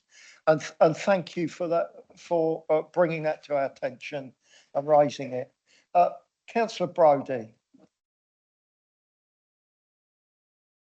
Thank you, Chair. And for those in the gallery who don't know me, I'm Councillor Jeff Brodie. I represent the Pannan Ward and Barton Ward in Newport.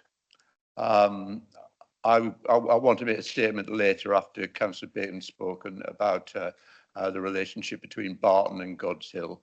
But I do have a very specific question about process. And as you know, Leader, I've been pressing all week for the school place planning decision to be made by full council.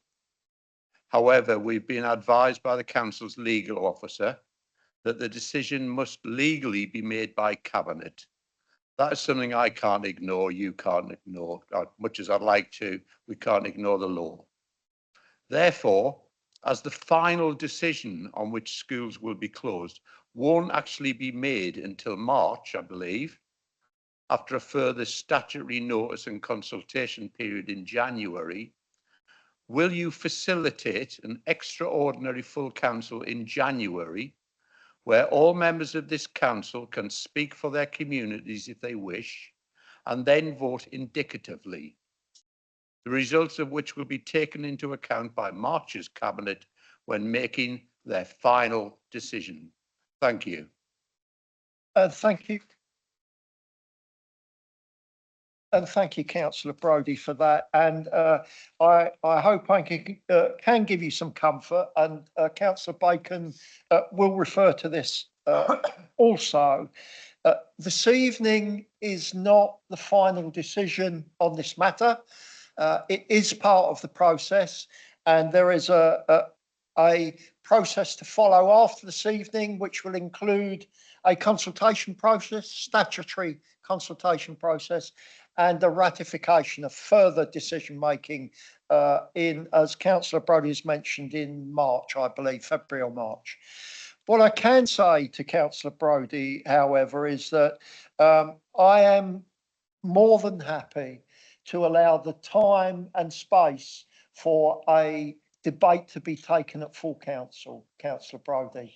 And I'm sure that will be enabled between now and January. It would have to be in the new year. And I hope that's some comfort to you. Well, Lady, I do appreciate that. I'm very grateful for that. I think the opportunity for every member of this council, all 39 of us, to be able to express our views and to indicate what we think of the proposals is important. I don't think that it's necessarily going to be a negative experience. Maybe in one or two cases, I don't know, but I think it could be a very positive experience. It is an example of democracy which will be returned to this council thanks to my initiative after the next election with the abolition of cabinet governance. Thank you, Chair. Thank you, Councillor Brodie. Woo woo. Yeah. I do note that Councillor Lilly has his hand up on the screen there and has had it up for a long time. I hope he's not been sat there with his actual hand in the air. I'm sure he hasn't. Councillor Lilly, I am going to allow you and ward members to speak, but I'm also allowing questions from members now, Councillor Lilly, and therefore, if you wish to ask a fairly succinct question now, I will allow you to speak when we are discussing the school in your ward, or Oakfields at least. I know the school's in your ward, but Oakfields isn't. Would you like to ask a question? I would like to ask a question, but obviously take up the opportunity when we specifically perhaps talk about Oakfield. Councillor Lee, that was the point I was making. If you wish to talk about it, I would prefer that you talk about it when we discuss the school specifically later. I think what I'm trying to do is just allow you to ask a question at this stage, if you wish. Sorry, I'm a bit confused. Does that mean I can still talk about Oakfield if I ask a general question now? Exactly. Okay. My general question is that very clearly the diocese, Portsmouth Diocese, Church of England Education Board has clearly objected to the report, and this was very succinctly said and eloquently said at the corporate scrutiny meeting. This seems to contradict Mr. Whitaker's comment that there has been clear discussions with them. The diocese have circulated to all of you very detailed points and inaccuracies in the report.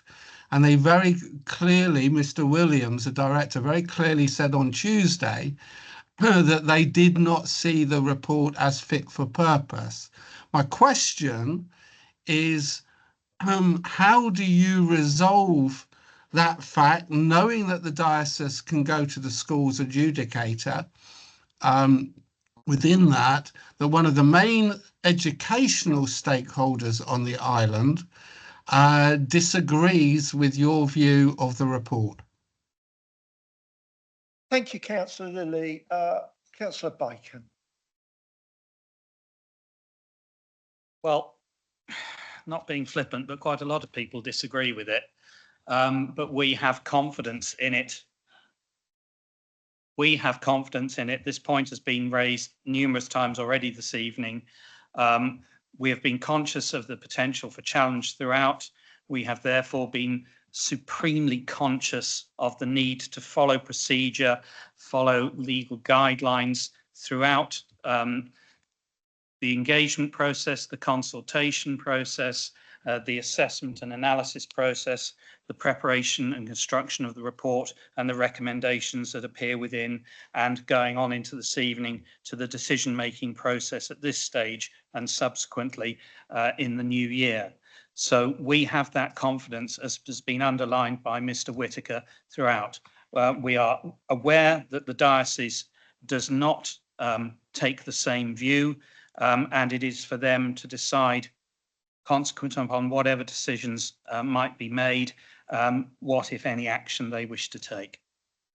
Thank you, Councillor Bacon. Can I ask a supplementary Michael, to that? I will come back to you when we're discussing Oakfield, please, and I will allow you the time and space to comment and speak. But let's move on. We really are. I know you're at home, Michael. When we're not. I would be there if I Michael, physically could we have be. members Thank of you the very public much. who have spent some time coming out tonight, and I have other questions from other councillors. I'll come back to you, Michael. Thank you. Councillor Garrett. Thank you, Chair.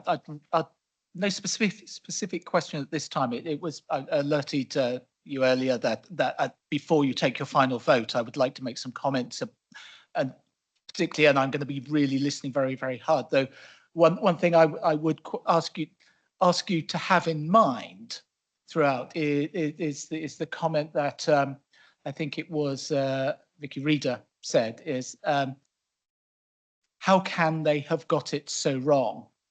And I think that's a crucial point, that the 7 of you, there's not even the 8 of you, the 7 of you today must ask, if so many people are saying to us, we've got this wrong, don't you have a duty to properly answer and say why you are categorically sure you have not got it wrong? If there is any doubt, can I ask that you look to say it is better to pause than for us actually to have discovered we are wrong?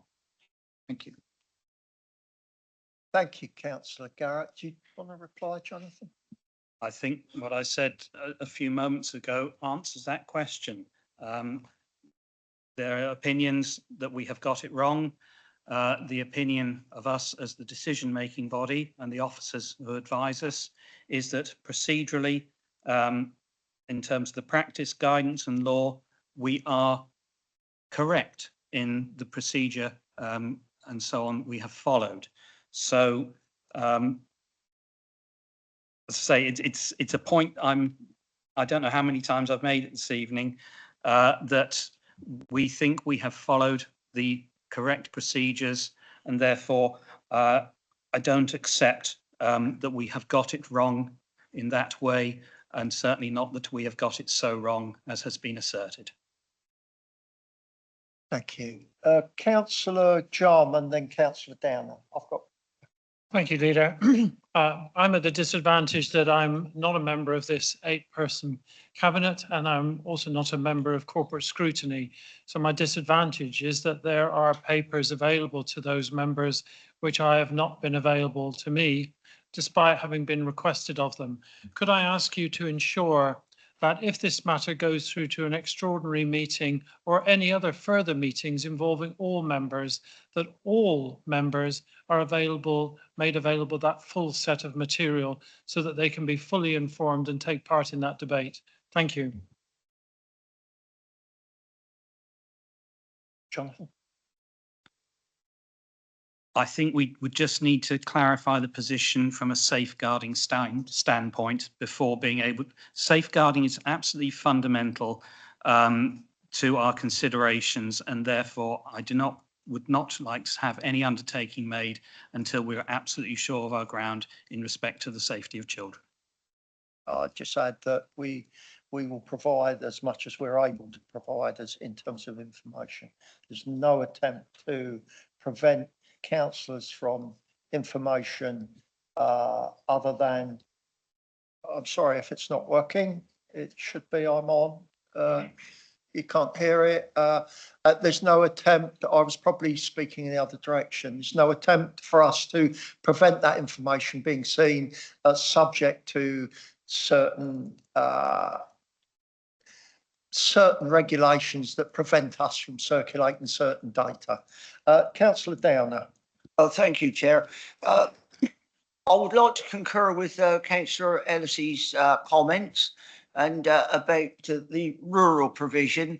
And I would also request that officers and the Cabinet and the Cabinet Member for Education look very closely at the rural provision, because this is going to disadvantage, as I said the other day in scrutiny, disadvantage those families. There's deprivation in Wroxall. How are they going to cope? And I would like just to reiterate that I would request that these matters of rural provision are looked at very closely indeed. Again, thank you very much, Chair.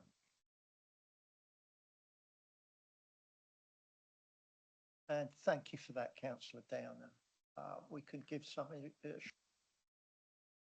I think you gave that assurance when responding to Councillor Ellis, and just underline and repeat that to Rodney. And I have Councillor Spink. Thank you, Chair. If I've understood the position correctly, I should say I'm Peter Spink, and I'm not affected by directly in as much as I'm the Isle of Wight councillor for Freshwater North and Yarmouth. Our school's already been closed, so I'm not directly affected, but I am concerned about the overall position. My question is, if I've understood the position correctly, the part of the difficulty has been caused by the intransience, if that's the correct expression to use, of academies to either consider closure or to alter their admissions numbers. Now, as a matter of law, my understanding is that they are under a duty, the academies are under a duty to act reasonably, and reasonableness is defined in law. I'm not going to give you the definition now. But that being the case, has the Isle of Wight Council taken external legal advice as to whether or not the Academy's decision is lawful by reason of the fact that it's reasonable? Thank you. Thank you, Councillor Spink. I think I know the answer, but Jonathan? Well, we have taken this to the DFE and the Regional Schools Commissioner, and the letter, I haven't got the right post-it notes for now, but the letter in that regard from the Regional Schools Commissioner is in the bundle. I think it was, this point was raised on Tuesday and referred to 1,000. That's it.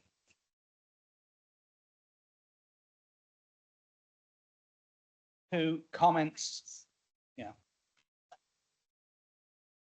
Well, the point has been raised, the comment is there. As far as I'm aware, and we've been receiving legal advice throughout, we have done everything we possibly can. The DFE find themselves similarly, their hands similarly tied because of the law as it exists at the moment. We do have that indication from the King's speech that there's a bill planned at some point by which things should change.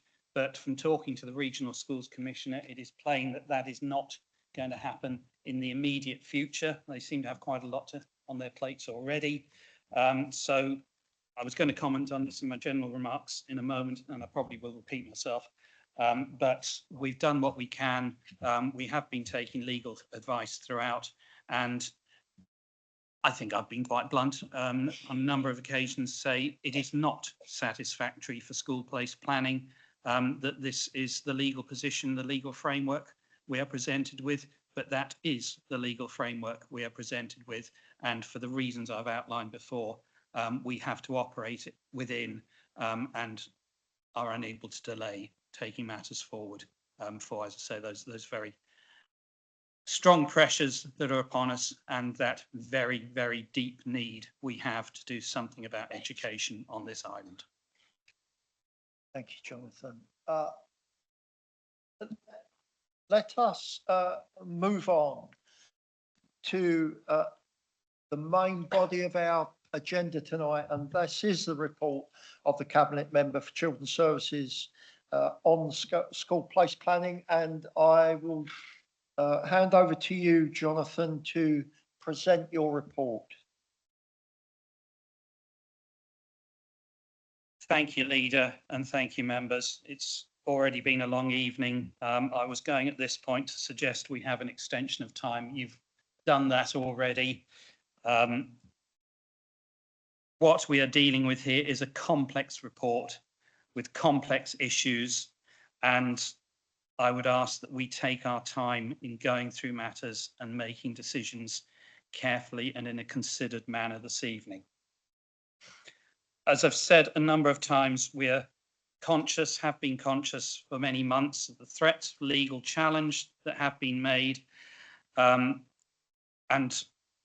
I trust that we will consider matters this evening in a proper manner, as we have considered internally in the Education Department matters in a proper manner to date. And that's not just because of the potential for challenge, but because at the end of the day, alongside dealing with the concerns of parents, school staff, communities, we are primarily dealing with the future of island children, and we must be guided by that over all else. In recent weeks, a number of allegations have been made about the process, some of which have been repeated this evening, and I have listened carefully to all those points, and I'm sure we all have, whether they've been made in a reasoned fashion or, unfortunately, in some cases, in an aggressive and grandstanding manner. I repeat again, as I've said on Tuesday evening, and I've been saying in response to a number of questions this evening, that I am confident in both the process and the material that is before us. Where people have perceived errors, we have asked them to inform us, and we have sought to address those concerns.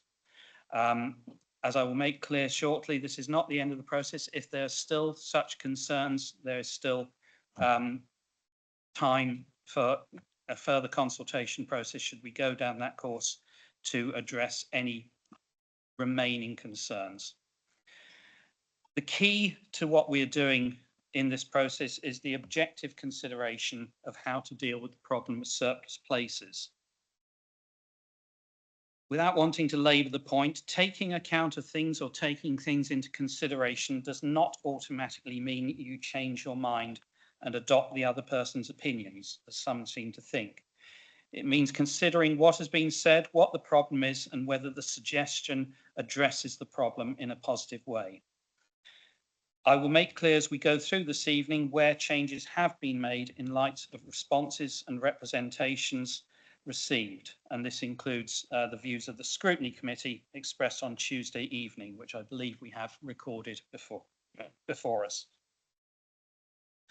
So I'll be making a few more introductory remarks, and then the procedure I'd request, so you're the chair, I would request, Chair, that you follow, is that we turn to consider initially those schools that are not designated as rural schools and go through the papers in relation to them. Because there are additional procedures and guidance in relation to rural schools, I would then ask that we consider those as a group, but going through each one of them in turn.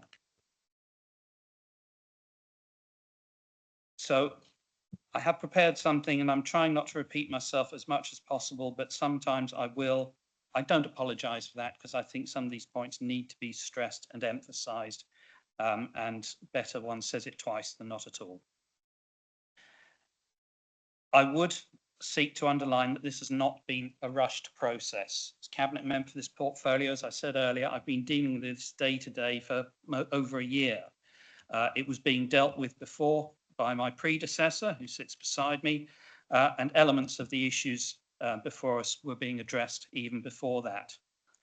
This, I believe, however, is the first attempt to deal with the problem holistically rather than in a piecemeal fashion. That is happening partly because it is long overdue, but also because since the beginning of this year, we have the benefit of our own children's services and education departments who have been able to focus fully and without distraction on the issues that face island education. The timetable of this process has not been ideal. We had the interruption of a general election, further causing problems because it was called earlier than expected. That happened last year.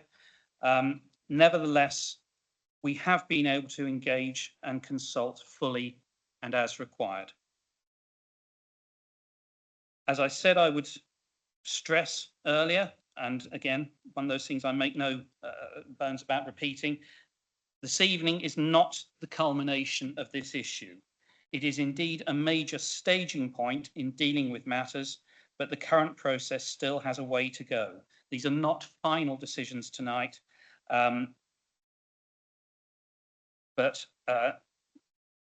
sorry, they're not the final decisions tonight, and I think that the words of the recommendations I'm going to put forward in due course will make that clear.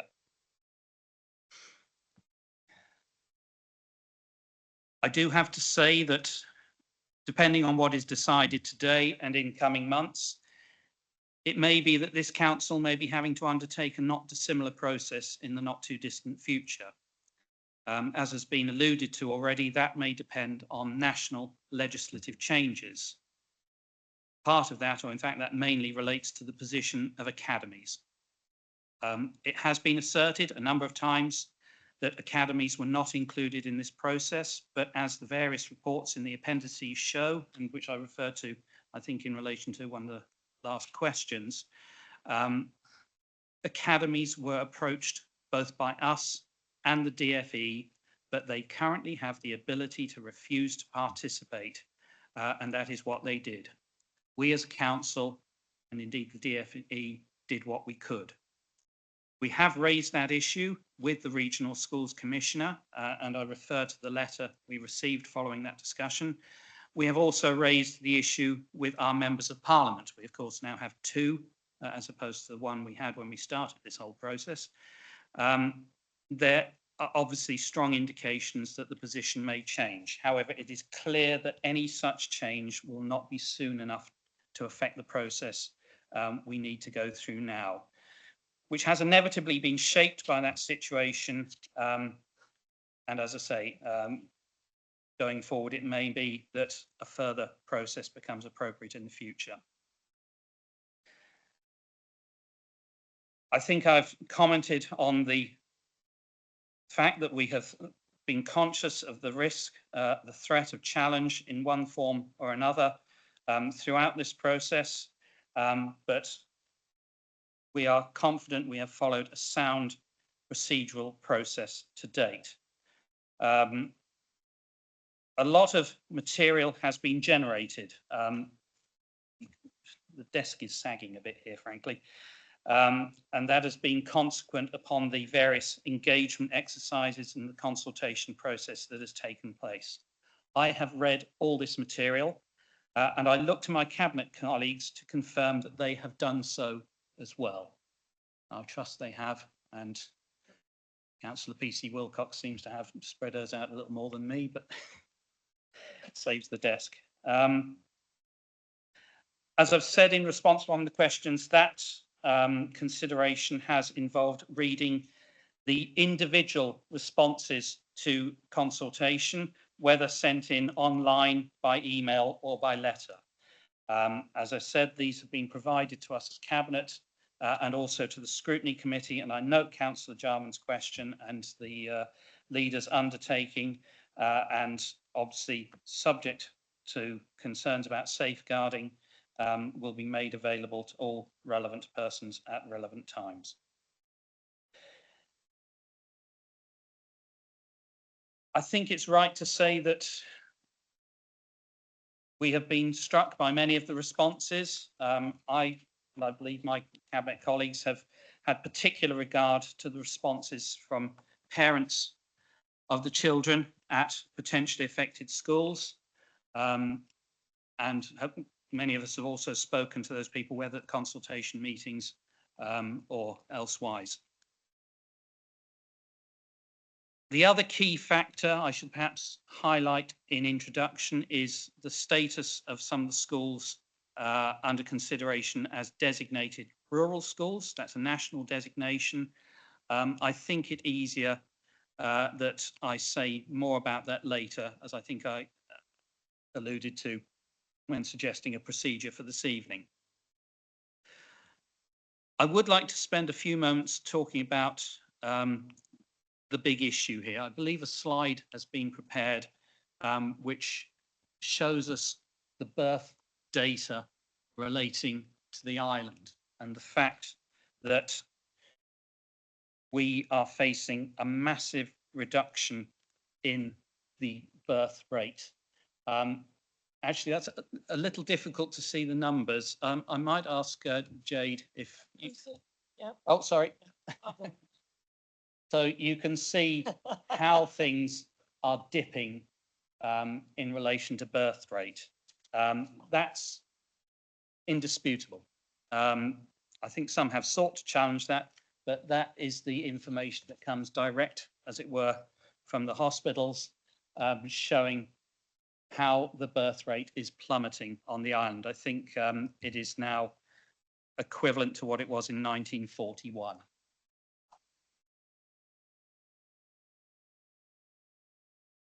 Oh, sorry.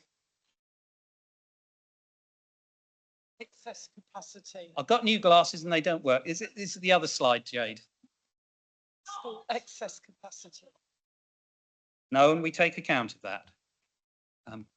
Do we have to do it this way round? Well, okay, that is the slide that shows the school population against physical capacity. We are looking at the amount of capacity in the schools, stretching towards being a quarter to possibly even a third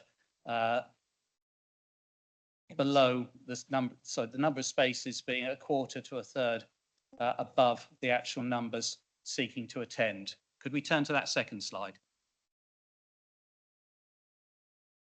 I apologise, we didn't rehearse this, as you can possibly tell.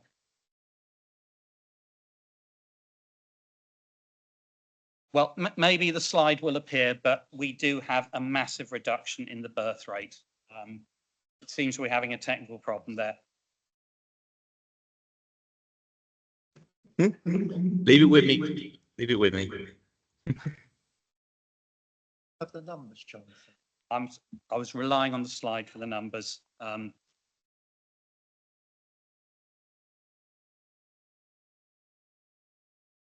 I was just going to, sorry, I was just going to explain. So that graph that you can see on the screen there, that's the physical number of places that we have on the island against the declining population, showing the level of surplus places and how that's increasing and how that gap is broadening. And there was a next slide to show the percentage of places and how, again, that's increasing as we go on year on year. And how the figure of 1,900 surplus places comes to be known. Yeah, and how that is going to increase essentially as the higher numbers of children move out of the school system and the lower birth rates move into the school system. And that's the graph shown and based upon a percentage data. And that is based on known figures of births from the NHS. The predictions that follow on from that, however, show that that line continues to travel in the same direction.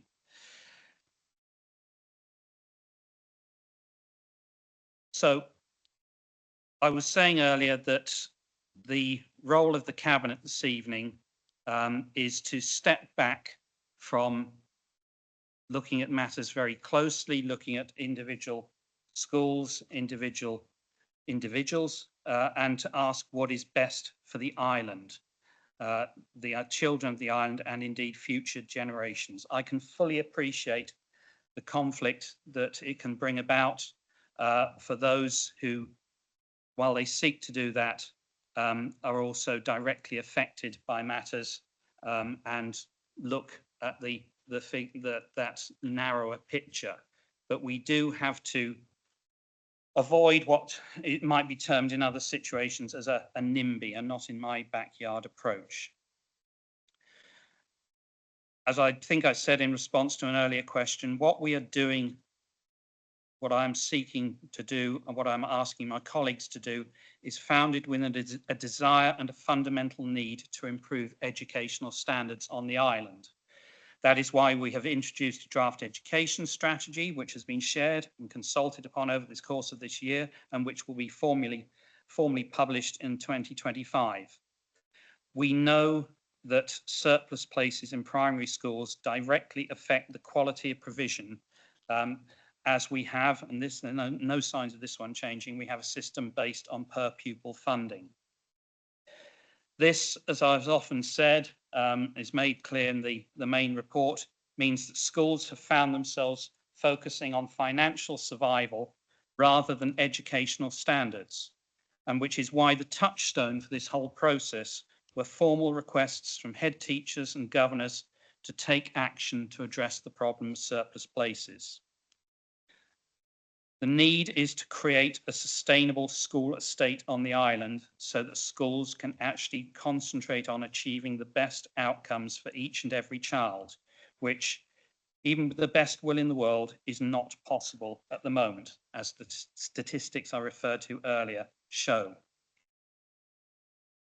I'm going to refer to 2 paragraphs from the Local Government Association report. I make no apologies for reading that out again, as I did in response to a question on Tuesday.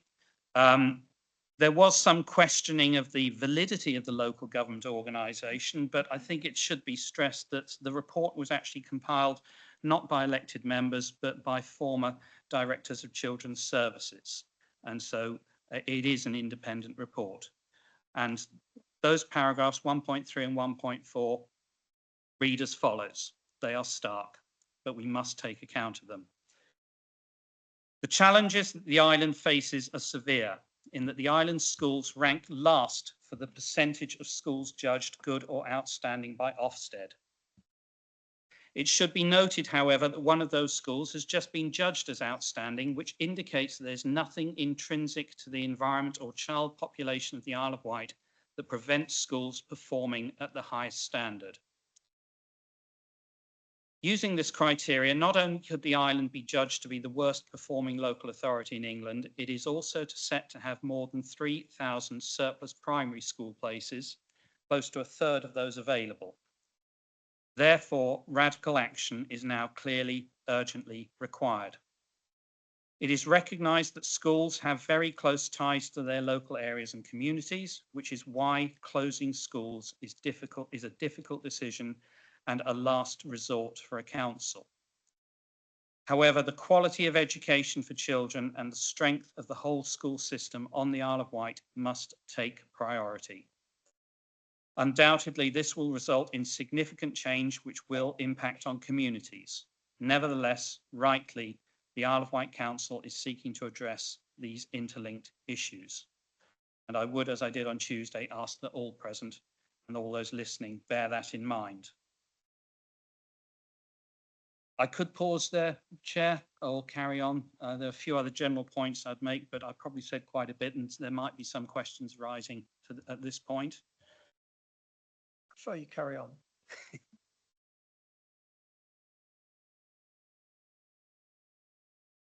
I'm going to turn shortly to the recommendations in respect of individual schools. As I think I've alluded to, I'm going to ask that we take the schools in a different order to the simple alphabetical approach in the papers, and that the rural schools be dealt with in the second batch. So I'm going to ask that we look to firstly Cowes and then Oakfield. Each of the reports, the appendices that is, follows a similar format. But as has been apparent throughout this process, the individual issues relating to each school have been very different, and the appendices seek to address all those different issues in respect of each different school. We've commented again this evening upon criteria, but the